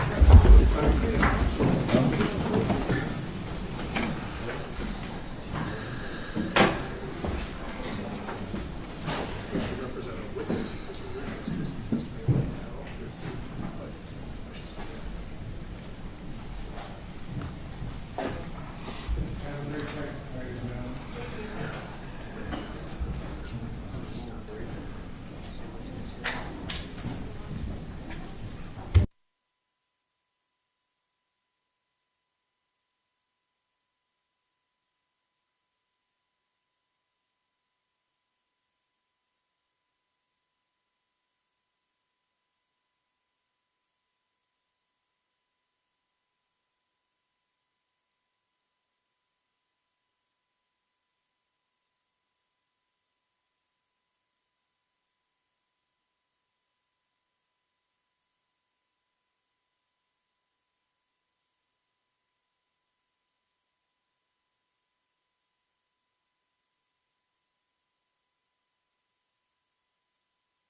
No, I'm good, thank you.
Back down.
You missed Schroyer. What? You missed Schroyer. You allowed him in? It's a public courtroom. Uh-huh. It's a public courtroom. I understand.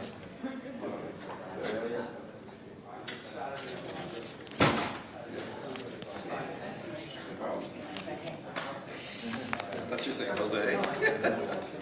Hey, hey. I'm gonna make you wear one of these wool robes. No, I'm sure it is one Yeah. for those of you in suits and robes. Can I look in here, Here, there's some up here. I might have. They got snaps and everything. Ain't a big deal. They're just collected off of docks.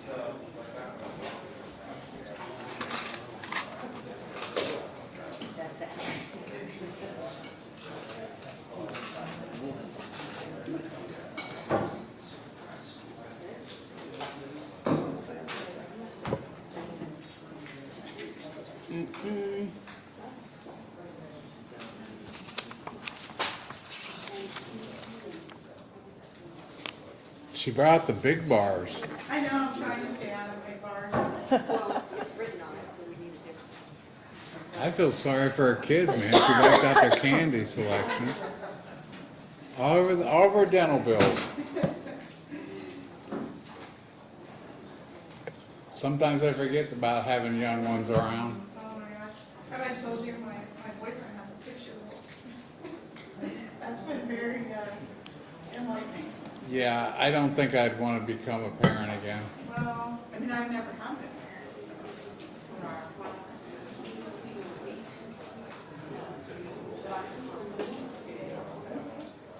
I have 3 lovely kids.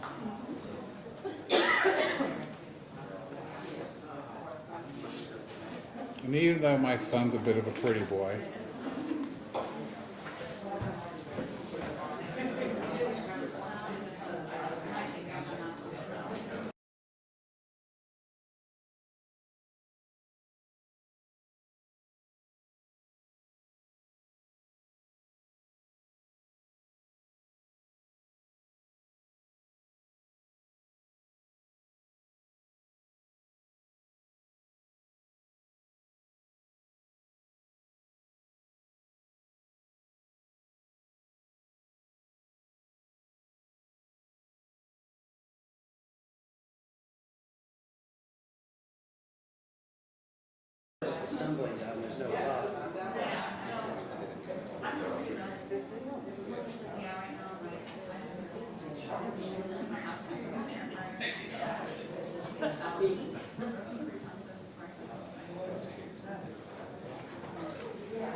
do. Unless it's Cuban coffee, that won't crack it down. They won't let me make coffee around this place. I believe Juan Valdez should walk to you every morning.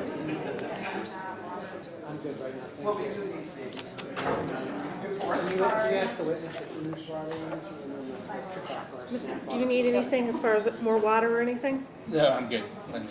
Snack, candy. No, I'm good. Thank you. Okay, why don't you go ahead and get them lined up?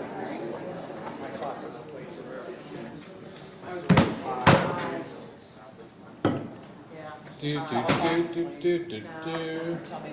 4:50 and 5. The dogs have, the dogs are barking eventually. Our old laugh was up yesterday walking. Usually I'm saying, Barkley, get out.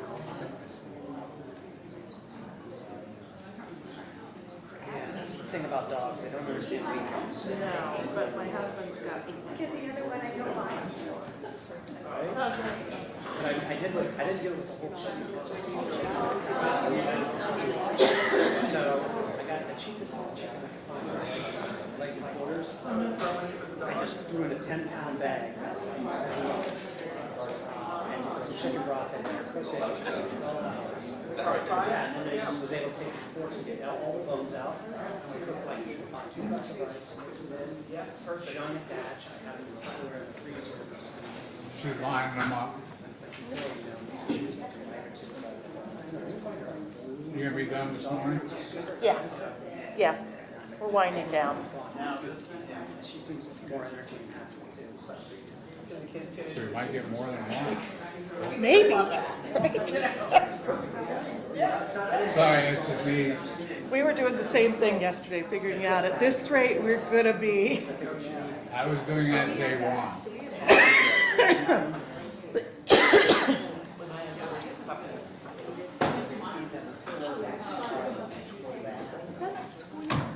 We used to put those down there, but some guy one day half a box on it. And you very well can't take them back. No. Kind of defeats the purpose. Absolutely.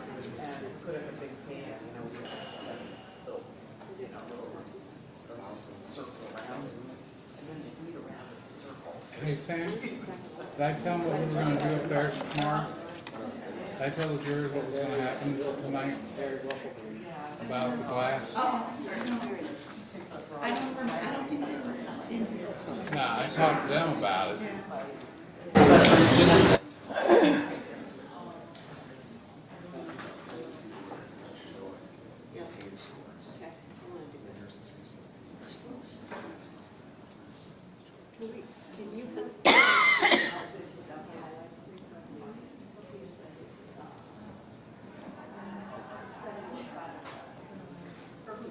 They do enjoy each other's company, that's for sure.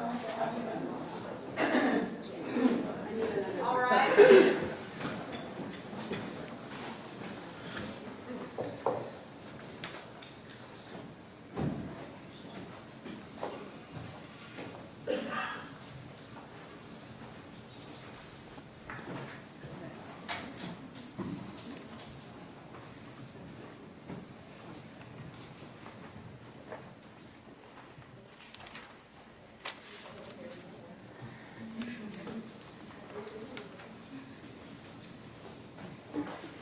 Y'all can be seated. I hope y'all had a great break, ladies and gentlemen. I'm gonna take 1 second. You're gonna notice a change in the back row tomorrow. Okay, we're gonna shorten those blasts down so it doesn't go as high as it is right now. I can't take it all the way down, but I've, how should I say, cheated as much as I could to get them down so that it gives you a little bit more noise coming up, okay? So don't be shocked tomorrow that you see a line like in front of you, okay? With that, Ms. Swanson, you ready to continue? Yes, Your Honor. You may proceed. All right, and we ended on this page with the last one, Mr. Dresbach, of April 3rd, 2017 at 23:02:27, 2 milligrams of hydromorphine, override. So let's keep going on the next page, please, sir. What is the question, Your Honor? I'm asking him to read the next page. Okay, I thought you were asking to explain the line. Can you explain the next line, please, sir? At 23:02, Nurse Tyler Springer, under the patient of Ryan Hayes, removed 1 vial of 2 milligram hydromorphone via override. The next line? 23:02, Tyler Springer, under the patient of Ryan Hayes, removed 1 vial of 2 milligram midazolam via override. Next line? Your Honor, I'm sorry, I know this went on for a long time, but I think now at this point he's just reading the document which speaks for itself. If there's certain things within it the prosecutor would like explained, no objection to that, but just reading it? I can certainly ask some additional questions. Okay. How many more midazolams were drawn via override in this page, Your Honor, sir? 1, 2, 3, 4, 5. Looks like 5 Okay. more vials. All via override? Yeah, all via override. All right, I'm going to just move it up a little bit so you can get the last line. How many more vials of fentanyl were drawn via override? It appears 3. So 3 more.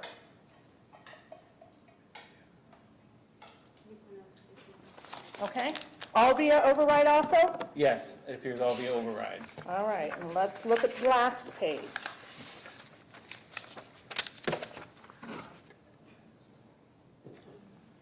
How many more vials of fentanyl? 4, all via override.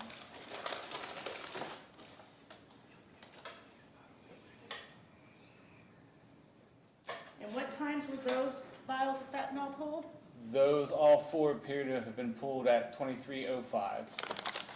All right, now I'm going to go back just briefly. So this is what you said your order consisted of, these 10 vials. 10 vials, correct.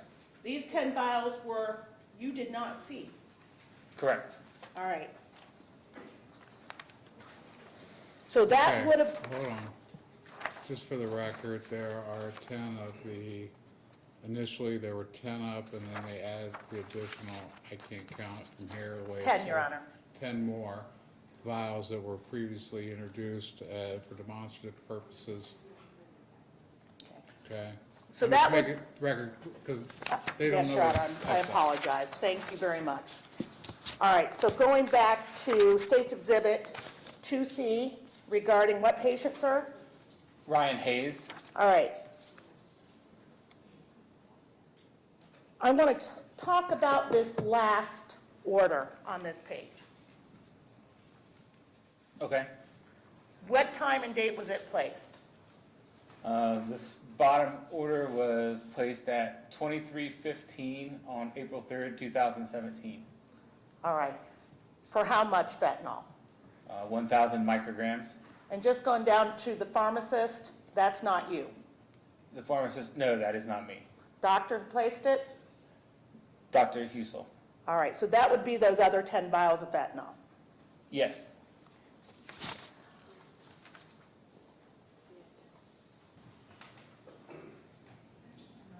Okay, hold on. Tech issue.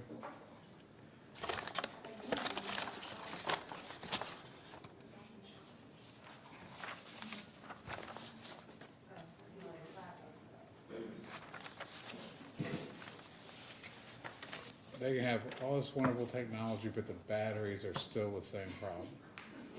So, how are we doing there, Madam Court Reporter? I'm good, thank you. Sorry. Is it working? Yes. I'm good. Oh, you don't have it in your ear? No. Okay, It's fine. okay. You may continue now. All right, Mr. Dressbach, you retrospectively verified these 10 vials of fentanyl, plus the 5 of hydromorphine and 5 of midazolam. Correct. Why didn't you bring that to anybody's attention at that time in April of 17? Because if I remember correctly, this was the first time I had encountered the 1,000 microgram dose, and my initial thought was that someone had accidentally put a 0 in too many, so instead of 100, it said 1,000.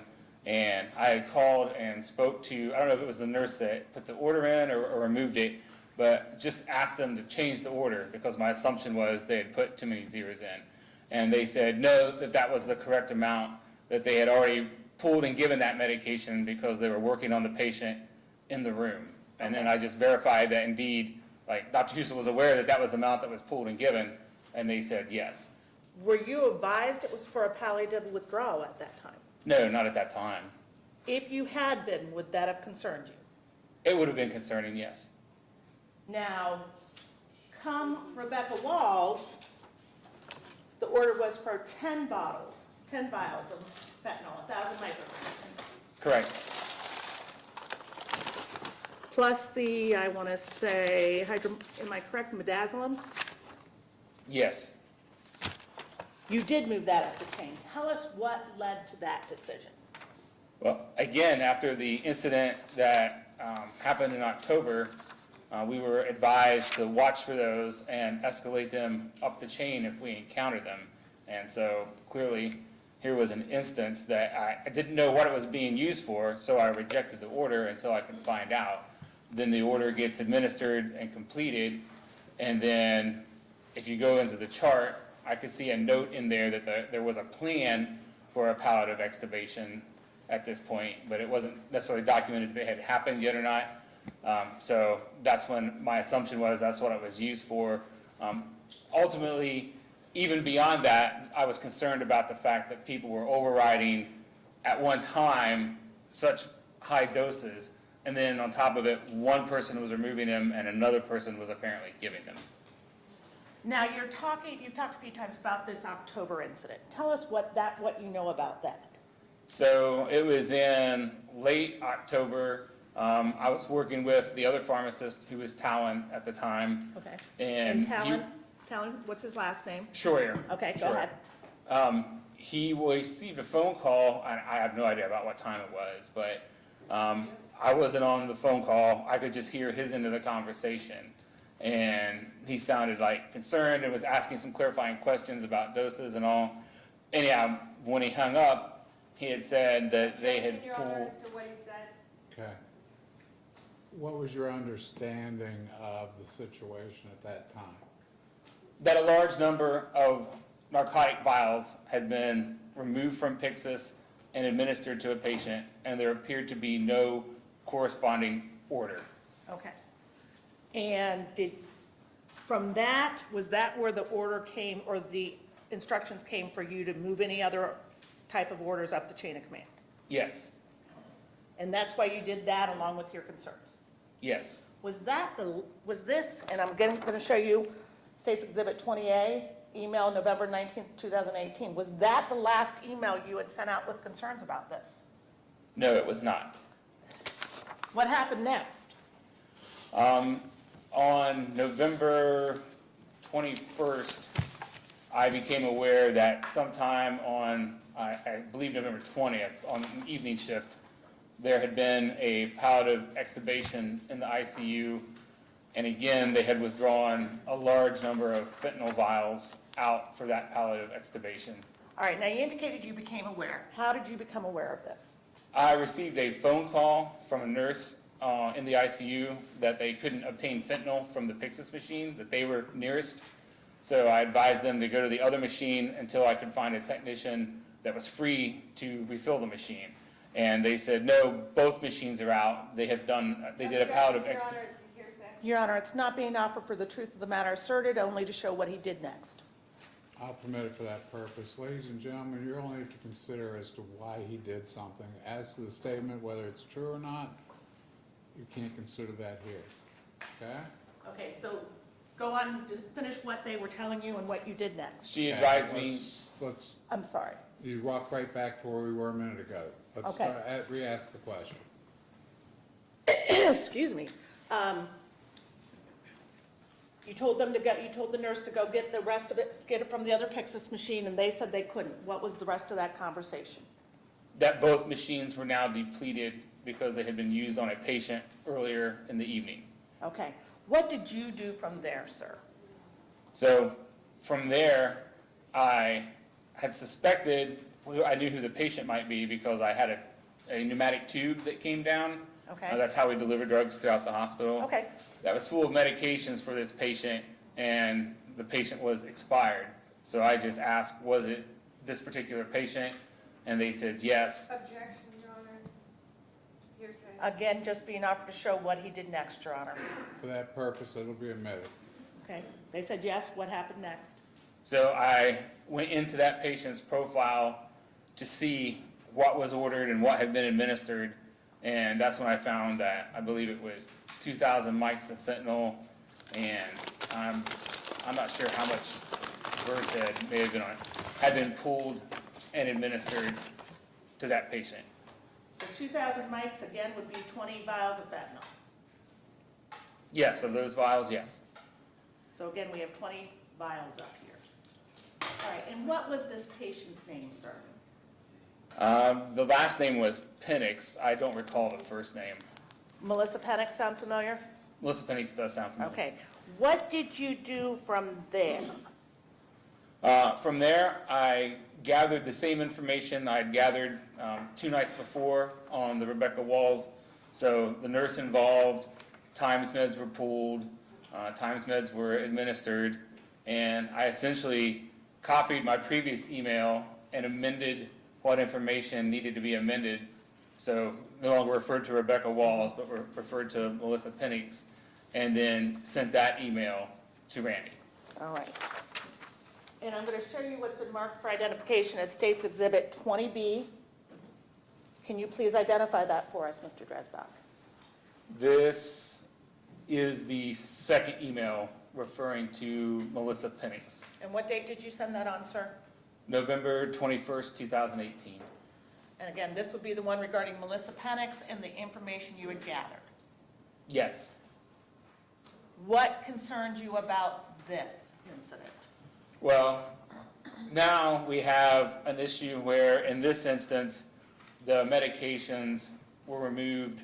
Well, you can see here, the medications were removed from the Pyxis 15 minutes before orders were even entered. So someone was removing that kind of quantity of fentanyl and Versed without even orders being present. So that was concerning because there's a large opportunity there for drug diversion. On top of that, now the dose was from 1,000, we're now at 2,000. So I felt like just 48 hours ago, I was in this exact same situation, and now I'm in it again, and I'm still waiting for some sort of clarification or instruction from administration on what we should be doing, because obviously the meds are freely available and being removed and administered. All right. And when you looked into this, these meds were removed via override also? I believe so. Well, if they're removed 15 minutes before orders are even put in, they would have to be. There's Okay. no other way to remove meds. And you indicate that in your email? Let's see.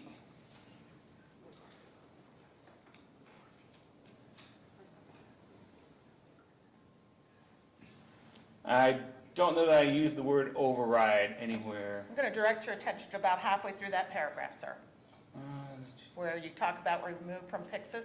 Okay, well, you're compounding a Oh. question there.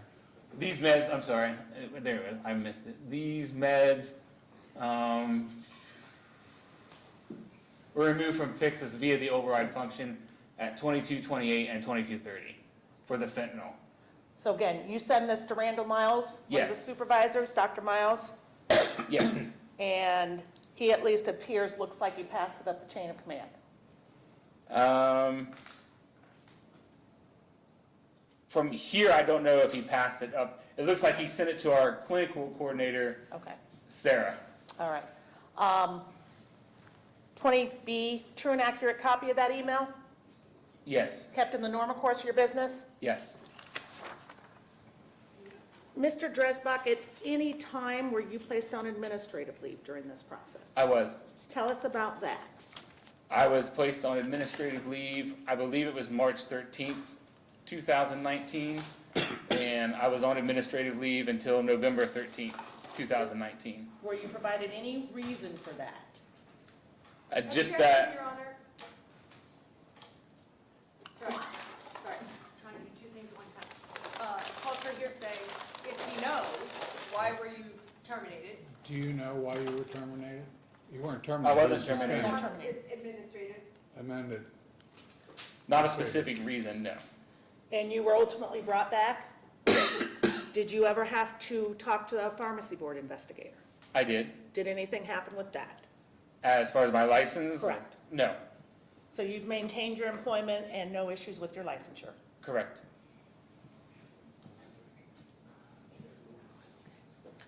I have no further questions. Thank you, Mr. Ms. Dresbach. Manasci? Yes, please. Yes, please. And they're in order, I believe.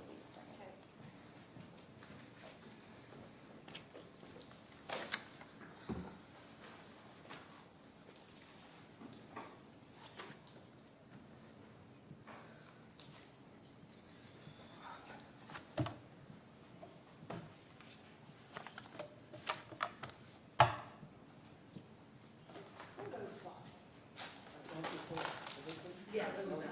Yep.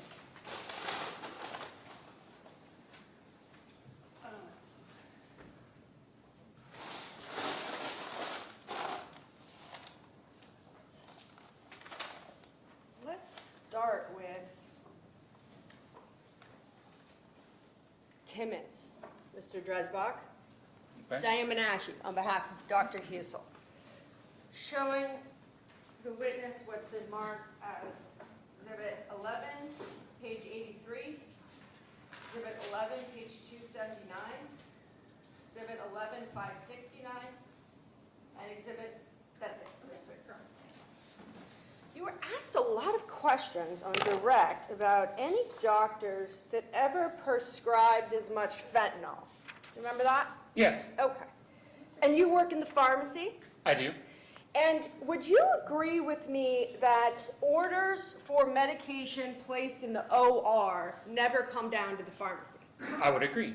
So you have no idea what medications are or are not being ordered with respect to fentanyl in the OR, for example? That is correct. Showing the witness what's been marked as Exhibit 11, page 279.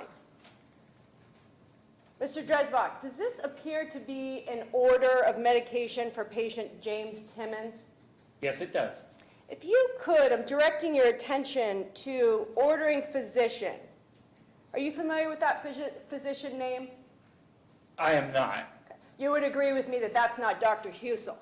That is not Dr. Husel. Okay, I want to go to the order details. Could you tell the jury what is being ordered there? Yes, so the medication is fentanyl, and it looks like 2,494 micrograms. I'm sorry, it's 14,321.2494 micrograms, right? Okay, it's hard to see the decimal point on mine, but yes, if that's an entire comma, then 3 digits and a decimal point, then yes, Okay. 14,321.2494 micrograms. Because I sat here this morning and looked at all these vials. We were asked about all the vials. I'm not even sure, Mr. Dresbach, if we could fit, if these carry 100 micrograms? 100 micrograms. So let's take 14,000 micrograms of fentanyl that was ordered by a doctor other than Dr. Husel, right? Correct. How many vials would we need up here? 140? 140 vials. And those vials were ordered for patient James Timmons. That is correct. Could you tell the jurors the date when that was ordered? That was ordered on 10/23/2018 at 11:44. Night shift? No, I'm sorry, day shift? day shift, yes. Day shift, 14,000. And please go to the discharge date of Mr. Timmons. Just the date?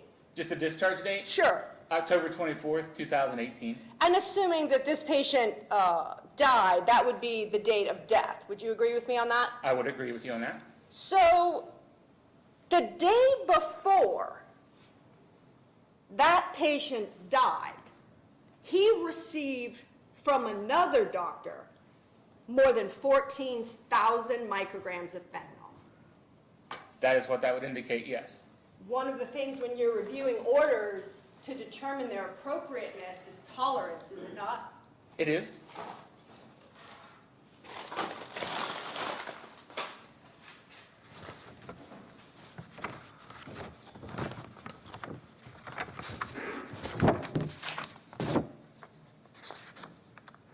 So let's talk about James Timmons.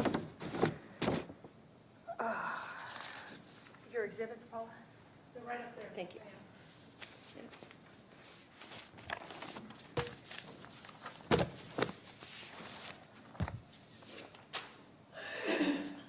Showing the witness what's been marked as State's Exhibit 11C, we know that James received 14,000 micrograms of fentanyl the day before he died from a different doctor, right? Correct. Okay. And you weren't asked about that on direct, is that right? That's correct. But you were asked about this order of fentanyl right here. Do you recall this? Yes. Okay. And this order is on 10/22. Would you agree with me on that? That's when the order was placed? Yes. Yeah. And how many, tell the jurors how many micrograms that's for. 100. Okay? Then and the doctor ordering that? Dr. Husel, So just 100 micrograms. just 100 micrograms. And you were asked about this word discontinue. Correct? Isn't it true, though, Mr. Dreisbach, that when someone dies, medications are marked as discontinued? Yes. So let's go to the second page of State's Exhibit 11C. When you were asked about, actually before we do, just want to make sure. The date on the 100 micrograms is 10/22/2018? Yes. And the date of death or discharge is Yes. 10/24. So 2 days later. 2 days later. Now that second page, that 2,000 microgram that you were asked about, right? Yes. Tell the jurors, what date is that ordered? Order date is October 23rd, 2018. And the time? 0008, so 8 minutes after midnight.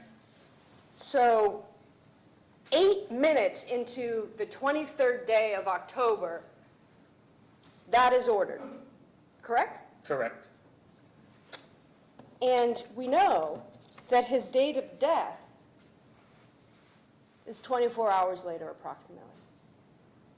Correct.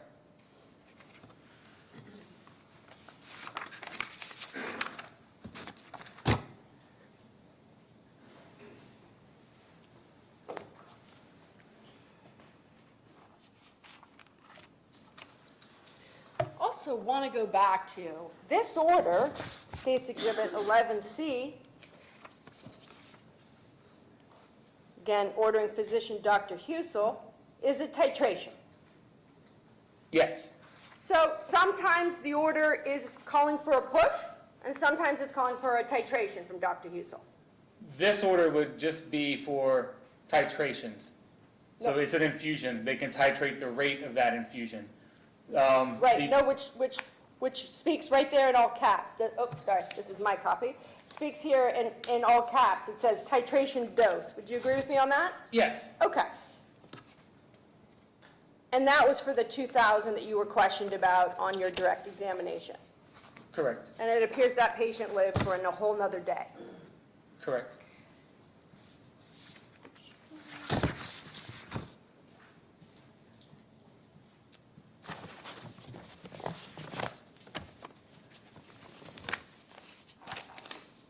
You were asked a lot of questions about State's Exhibit 26A and 26AA. Do you remember those questions? Yes. And remember, as part of that line of questioning, you talked about the intra-database at Mount Carmel and that it's easy to use. You can navigate and look at a lot of different resources. Yes. One of those resources is Lexicon. Correct. And you'd agree that there is no maximum dose for fentanyl in Lexicon with respect to palliative extubation, correct? I did not recall seeing palliative extubation listed under fentanyl as a disease state in Lexicon. But there's no maximum dose to fentanyl in Lexicon. There's not. There's not. Showing the witness what's previously been marked, or what is being marked, is Defendant's Exhibit MCP1, MCP2, and MCP3. Because you still work at Mount Carmel. Yes. And in your capacity as a pharmacist for 20 plus years, you're familiar with policies and procedures with respect to medications, correct? Correct. Showing you what has been marked is MCP, Defendant's Exhibit MCP1. I'm going to go to the page 5 of 5. If you could, Mr. Dresbach, just the date that this appears to have been, the date that it appears here is what year? 2012. Okay. Does this look familiar to you? Mount Carmel Policy and Procedure? Yes, It does. it does. I want to take you to paragraph 22 then. Isn't it true that despite you being asked a number of minutes question about these two documents right here in IV guidelines, that in Mount Carmel's own policy, it reads, sometimes particular patient conditions warrant giving medication outside of the IV guideline specifications, i.e. obesity, pain control, intolerant patients, palliative care. Reads Yes. that. So Mount Carmel's own policy and procedures say sometimes these don't matter. And one of those times is palliative care. Correct. Not just the 2012 guidelines says that. Wouldn't you agree that in fact the updated version of that same policy and procedure, what date does appear to be on this document? July 28th, 2017. Does this, again, just generally look familiar to you as to Mount Carmel policy and procedures with respect to medical administration and self-administration guidelines? It does look familiar. MCP 2. This time, though, directing your attention, paragraph 23 again, but it's oriented in a different part of the guidelines. Same language, right, Mr. Dresbach? Sometimes particular patient conditions warrant giving medications outside of the IV guideline specifications, i.e. obesity, pain control, intolerant patients, and palliative care, right? Correct. And then it goes on to say that if the medication written is outside the IV guidelines, go to things like Lexicomp for guidance, right? Yes. But you just testified and told the jury that Lexicomp doesn't include a maximum dosage with respect to palliative care. No, it does not have a maximum dosage.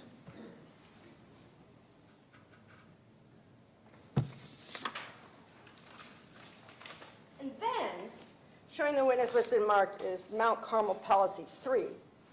Do you recognize generally, again, Mount Carmel Palliative Care Policy and Procedure? Yes. Palliative ventilator withdrawal. And that's what we're talking about in this case, right? Correct. All these cases. Directing your attention to number 2. Appears to say, does it not, symptom management medications will be ordered as medically indicated. It does. Doesn't say in compliance with IV guidelines. No. Because palliative care is different. Is that a question? It is. Yes.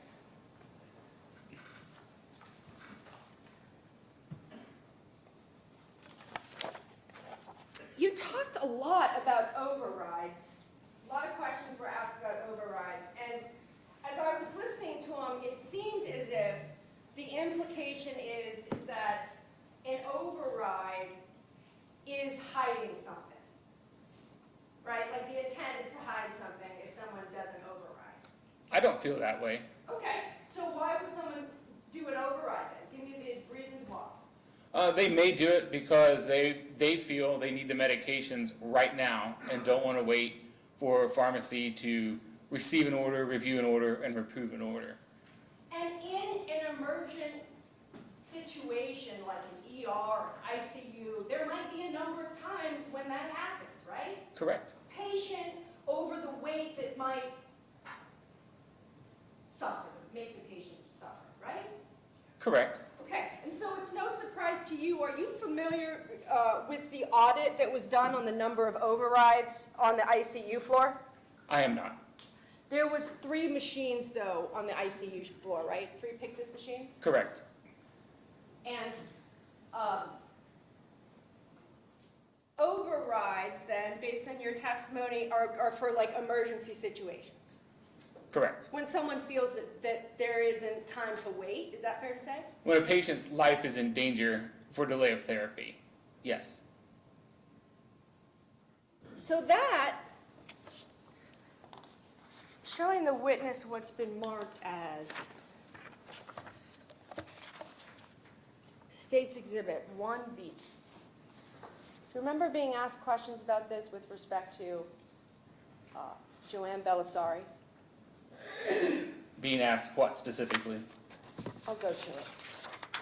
This order of fentanyl right here that you were asked about on May 4th. Yes, Do you remember that? And tell the jurors again how much fentanyl that is. 200 micrograms. 200 micrograms. And you would agree with me, based on the times, that this appeared to be an override. That based on the times this appeared to be an override, it does appear to be an override. And so it really serves as a prime example. Let me withdraw. You said 200 is totally normal. It's a very reasonable dose, yeah. And it's an override. And it's an override, And the doctor is Dr. Husel. correct? So the override has nothing to do with the order placed. It has to do with the situation at hand. Correct.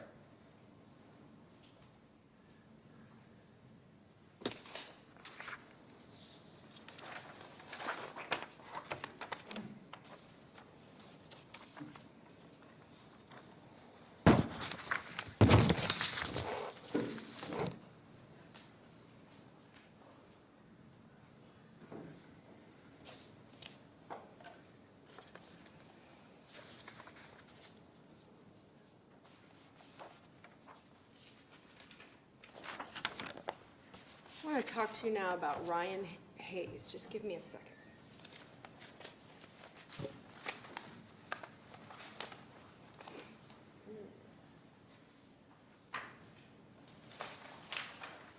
Just trying to find your exhibit with respect to Ryan Hayes.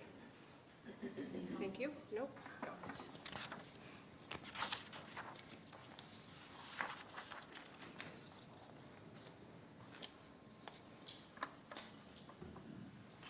Showing you what's been marked as State's Exhibit 2C.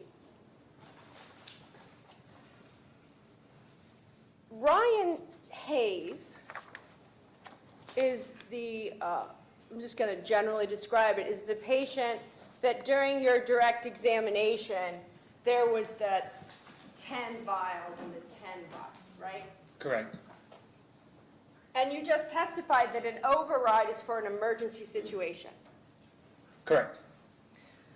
Would you agree with me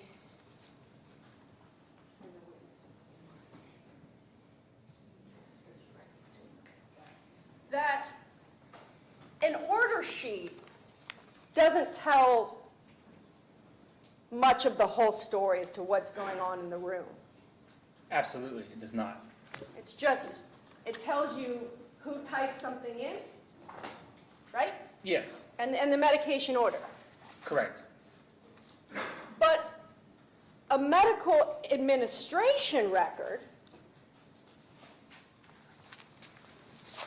showing the witness what's been marked as Defense Exhibit 2, page 402, 403, and 404. A medical administration record, assuming you know through your experience working as a pharmacist, is a more detailed report that tells the story of when the medications are actually given. Yes, it's the administration record. If we could go to the top, I just want to confirm this is for Ryan Hayes. It is. Okay. And this, again, is this case where you were shown those 10 vials and then shown those other 10 vials that you said you didn't know about. Correct. You could look right here to the admin date with respect to the fentanyl. Could you read the date and time of that to the jury? Yeah, so this item right here, the fentanyl, is on April 3rd, 2017 at 22:57. And if we can cross-compare,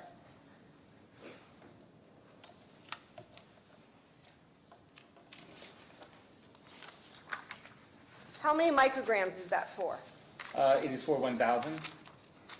And referring you back to the order sheet for Ryan Hayes, fair to say that order for the initial 1,000 was put in as routine. Yes, And routine, you testified on your direct, is different from stat and also different from ASAP. Correct. Routine withdrawal. So let's go back to this. So the first 1,000 was given at 4/3/2257. Correct. Do you agree with me that the pain score is noted as 10? It is. And then 2257, it appears that what drug was administered? At 2257, hydromorphone, 10 milligrams? 10 milligrams. Same time, what other medication is given? Midazolam, 10 milligrams. So that 1,000 plus those other medications that you just named were all given, right, within basically the same time? That is what that would indicate. Yeah, and the record indicates pain scores 10. Correct. Let's go right down here to the next time you see fentanyl. Tell the jurors what's the date on that. The date down here is April 3rd, 2017. And the time? The time is 23:12. How many minutes after the first 1,000 was given is that? Let's see, the first 1,000 was given at 22:57, and then the next at 23:12, so 15 minutes? 15 minutes. If you know in the course of being a pharmacist, or do you know that a nurse's obligation is to track pain every 15 minutes? Do you know that? It would depend on the patient, but yeah, in some patients they do track pain. I don't know, I guess I don't know specifically 15 minutes, no. Okay, but tracking pain is part of a nurse's job. Yes, they routinely have to track pain. So the pain score's 10, and the administration records show that 1,000 was given of fentanyl, correct? Up here, yes. Yep, 2257. Yes. 15 minutes later, the pain is reassessed. What does the medical administration record say as to the pain relieved with medication? It says no, right there. Patient got 1,000 plus those other meds and is still suffering, according to that record. According to that record. So then that takes me back to Ryan Hayes and the order that you were shown and those 10 extra vials you were questioned about.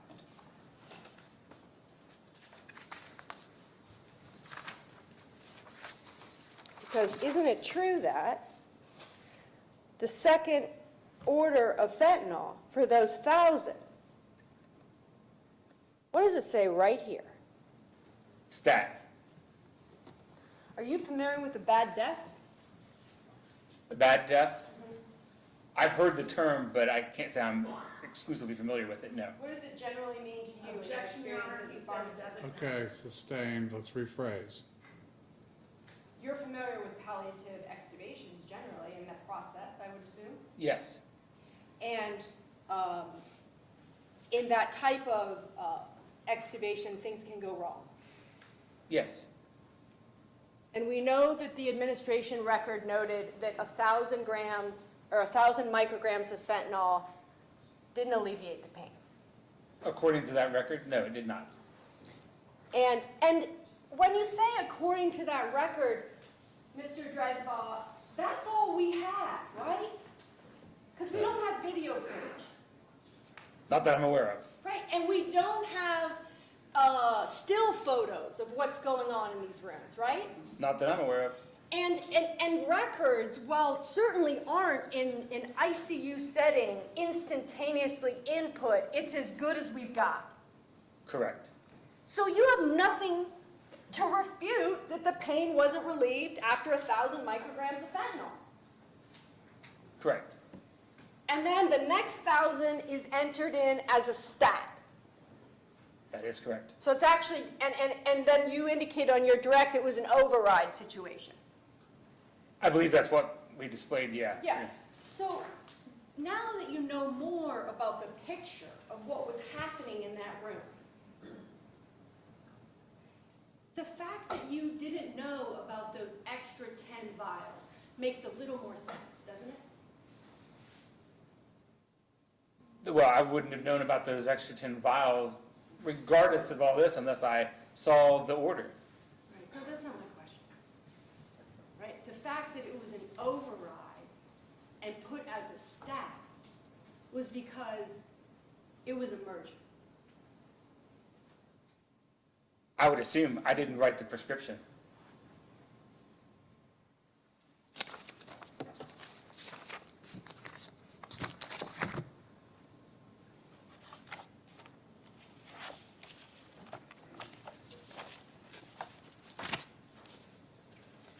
You were asked a lot of questions about States Exhibit 24M and 24B.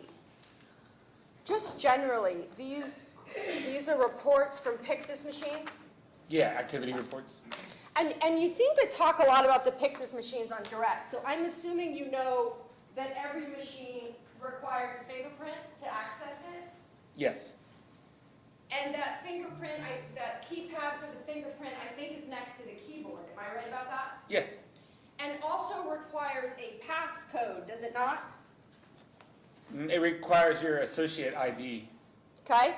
In addition to the, I put my print here. Yes, And so if I were to give Dr. Husel, hypothetically, my associate ID, right, his fingerprint would not work. correct. And absent having that fingerprint password and also the associate ID, you can't physically open that drawer and get those medications. Correct? Right, you would not have access. And anytime the drawer is accessed with the fingerprint and the associate ID, there is a record of it, correct? Correct. Which is what these are, right? Correct. So if I'm, let's say,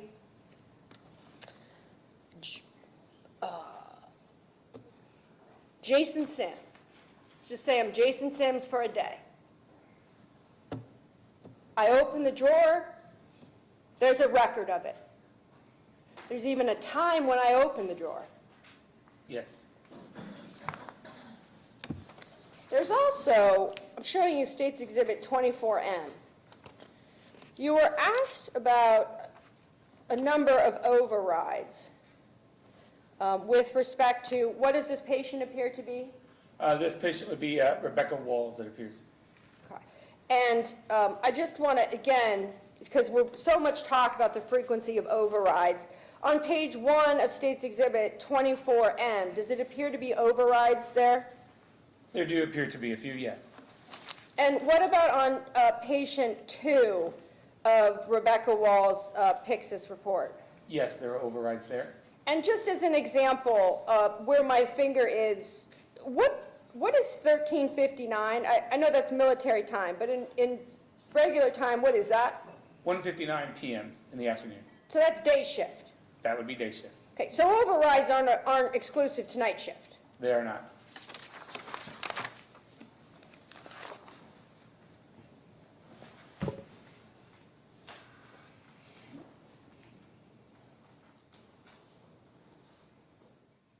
In advance of today,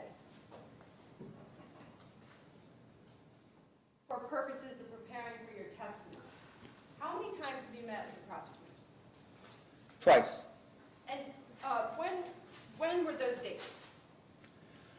One was October of last year, I don't remember the specific date, and the other was February 7th? Yes, February 7th. And was your attorney there with you when you met with him? Yes, And you currently still work at Mount Carmel. I do. So you weren't one of the employees that was laid off. I was put on leave for 8 months. Right, but you weren't terminated. I was not terminated. And wasn't your leave paid? Yes, So you met with the prosecutors twice. If you know, were those recorded?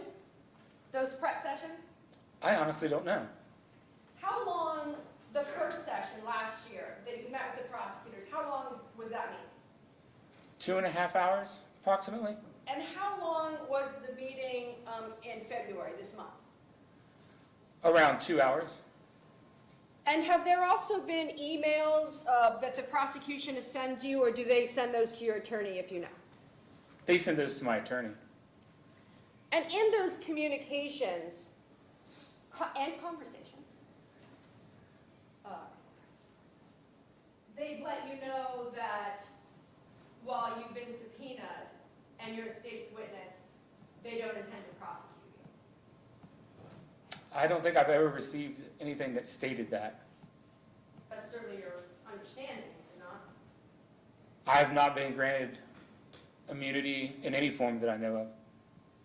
Okay, and so it's your testimony that you never received anything from your attorney that indicates that you won't be prosecuted if you tell the truth? No. Okay, so let's talk about the other interviews you've given in addition to the prosecutors, the time with the prosecutors. You gave an HR interview, Correct?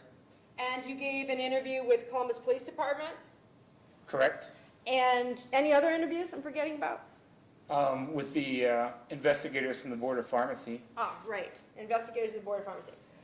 So I want to talk about the HR interview, because as I heard your testimony on direct, was that with respect to Ryan Hayes, you called down there, you called up. Up to the ICU. You called up to the ICU, and you testified today under oath that you called once and nobody answered?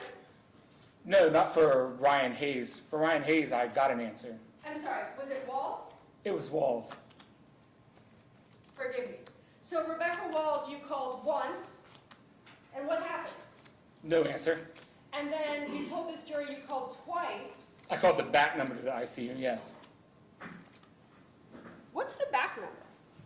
The ICU is large, so it has a front section and a back section, and they had 2 different phone numbers.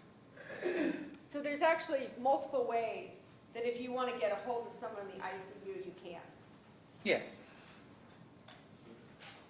at any given time, right? at any given time, yes. And you, assuming, to refresh your recollection for today's testimony, did the prosecutors ask you, or did you review the notes from your human resources interview?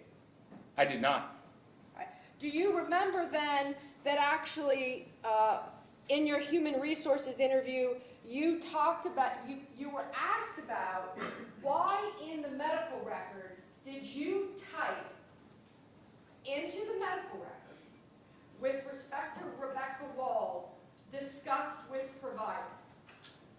I don't believe that was typed in. That is an option when you get an alert for a dose that's outside of range, and you have to go past that, and you have a few options to list. The default is discussed with provider. It can't be your testimony that to get to another screen, you have to click that you discussed with provider. Yes, there was an option on there that would say discussed with provider. Why then, during your HR interview, would you be questioned about that not being true? They may not have seen any documentation that backed up the discussed with provider. Oh, so because there is a comment section, right? There is a comment section. And so if it's a box you had to check, and you knew checking that box was a lie, there was a comment Okay. section, Your Honor? There- Sustained. Okay, so there's a Strike comment that section. comment. Okay. Ladies and gentlemen, disregard the question, new question. In the comment section, in Rebecca Walls, you never put, I did not, that you checked the box, that's not true, right? Could you repeat the question? Sure, you checked the box that says discuss with the lawyer. It's pre-checked. That is the first option when you're going through an order. If there's an order that has, if I remember correct, because we don't use Cerner now, there are options when you have an order that's outside of the standard dosage range. And the first one says discussed with provider, and that's what it defaults to and is pre-checked. Okay, so let me ask you this then. The testimony about the call for the allergies, did you put that in the comment section? I don't recall any testimony about allergies. I'm sorry, that you were called to the ER? No, I didn't document that. You didn't, you didn't put that in the comment section? No, I put that in the email I sent to Randy. The email you sent to Brandy isn't a medical record. You would agree with that? Correct. And in your role as a pharmacist, you know the importance of the medical record, do you not? I do. You know that absent the medical record and video footage, what going on, right? That you don't know what's happening, or what more importantly has happened, right? Correct. I want to just go through a few things during your CPD interview. Would you agree with me that the interview you gave with the Columbus Police Department was your first interview or second? I believe it may have been the first. Okay, and that interview, if it was the first, does December 10th of 2018 sound familiar to you as a date? Yes, that would be correct. During that interview, the detectives didn't have any patient medical records. Is that true? That is true. They were just questioning you about dosages and dates. Correct. And even for the best of us, it's hard to remember doses and dates without complete medical records to review. Correct. You were asked, were you not, a lot of questions about Dr. Husel and his dosing habits. You remember generally being asked about those? Yes. And then you were asked about your thoughts on those dosing habits with respect to fentanyl. Do you remember being asked about that? Yes. And you talked about how there was no evidence that you knew of in your capacity as a pharmacist working at Mount Carmel that what he was doing was wrong. Objection, Your Honor, draws to ask for an ultimate conclusion. Okay, let's take a little sidebar here, because I know we're gonna need it here in a second. Talk amongst each other. I don't know what happened to Darcy.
If that happens, we know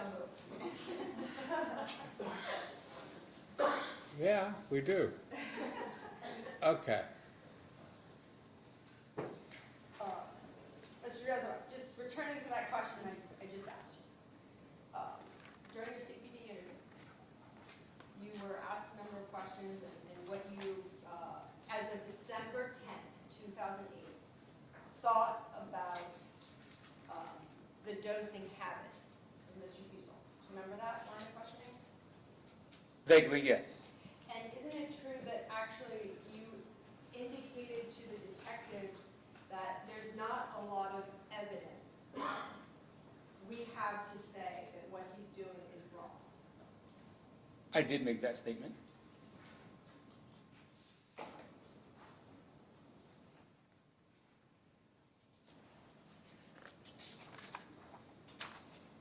One moment.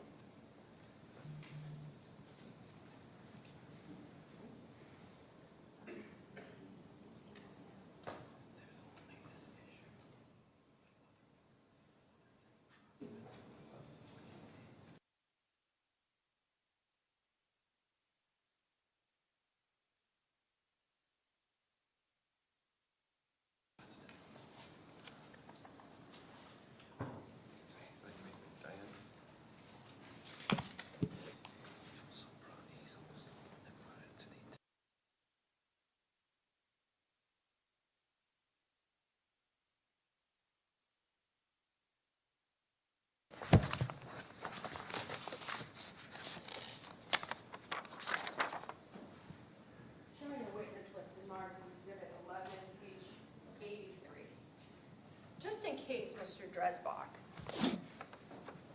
there should be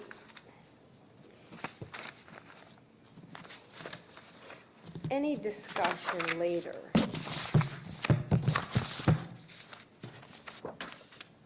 that Defendant's Exhibit 11, page 279, that called for the 14,321 plus micrograms of fentanyl is a mistake. I wanted to just show you what's marked as Defendant's Exhibit 11, page 83. What appears to be the patient name there? That is James Nick Timmons. And same patient name as that last order that I showed you? Yes. Okay. And does it appear, just based on your recollection of my prior questioning, that the anesthesiologist indicated on this is the same doctor that was ordering of the 14,000? They appear the same, yes. And this number right here next to fentanyl on Defendant's Exhibit 11, page 83, does it appear, and I'm certainly happy to cross-reference, does it appear to be the same or similar Okay. number that's also on the Let's deal order with the sheet? document you're dealing with, and then Sure, the subject cross-referencing is more theirs. sure. Exhibit 11, page 83. Next to fentanyl, what's the number that's indicated there? 14,321.2494 micrograms.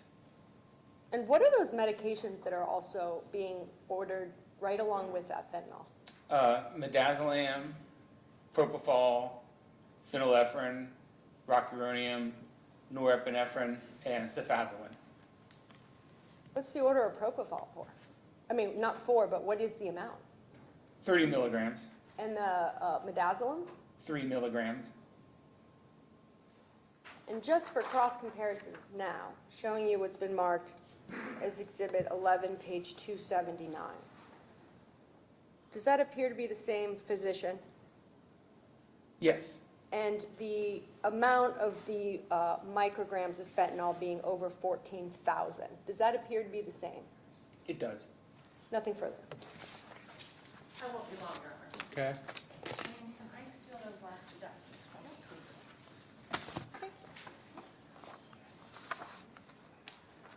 please? Mr. Dresbach, I'm going to put back up what's been marked as Exhibit 11, page 83.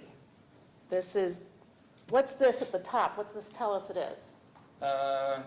Anesthesia record, date finalized, October 23rd, 2018, 1309, page 1 of 4. And Jack Timmons again, or And James Jack. Timmons. We keep saying Jack. So you got me here. James James Nick Timmons, yes. All right, what's going on here? What's this telling you is going on? This appears to be a record of medications administered during surgery. And I see rocuronium again, Yes, a paralytic. paralytic. So safe to assume he's ventilated at this point. Objection as to what All right. assumptions Okay. we made? I can re-answer, ask it, Your Honor. Well, re-ask, don't re-answer. Re-ask it.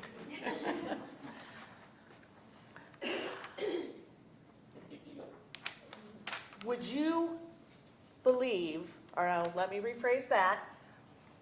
What do you believe is going on here? It's anesthesia, and you indicated it's an anesthesia report. It looks like the patient is under general anesthesia for surgery, which would require intubation. Okay, and intubation means what to us? You're on a breathing machine to do your breathing for you, a ventilator. So is this type of dosage appropriate if the ventilator is breathing for them? Yeah, Objection as to whether he knows whether Okay, that's appropriate. sustained. Do you know whether this type of dosage is Okay, appropriate? it's the same Okay. issue. We talked a little bit about Ryan Hayes. Are you aware of what his medical circumstances were when you were approving medication? no.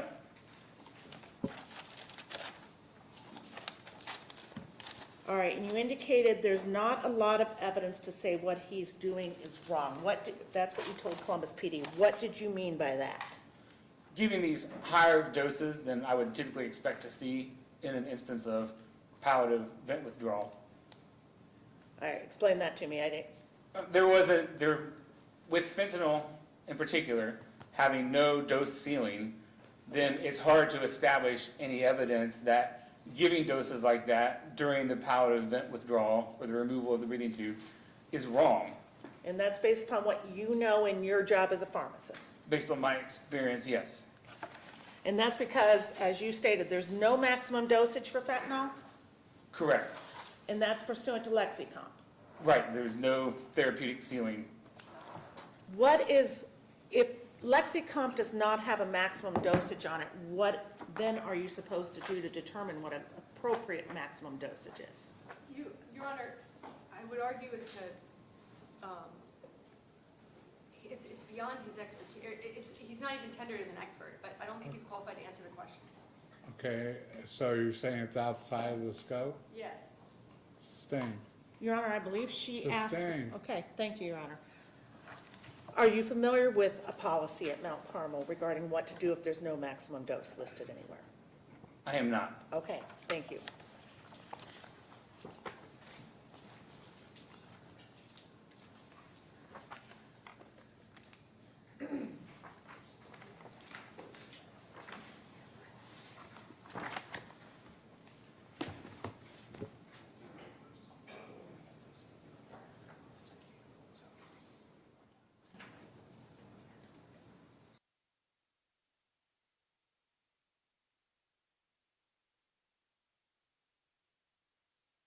Ms. Menashe brought out that you're not physically there, Mr. Dressbach, when you don't know what's going on in the rooms, correct? At the time you approve medications. Correct. Other people are, though. Yes, presumably. And I would assume that we were going to hear testimony, they can tell us that. Would you, Objection, Your Honor. I'll permit it, just as it appears. would you agree with that? I have no idea who all you're going to hear testimony from, but I would assume yes. Okay, Okay, thank you. No further questions, Your Honor. okay, you can step down. Why don't you just hang there, I'm gonna send the jury to lunch, so. Okay, ladies and gentlemen, have a wonderful lunch, 1:30 promptly. Remember the admonitions? Have a great lunch, and I hope the microwave line's not too bad today.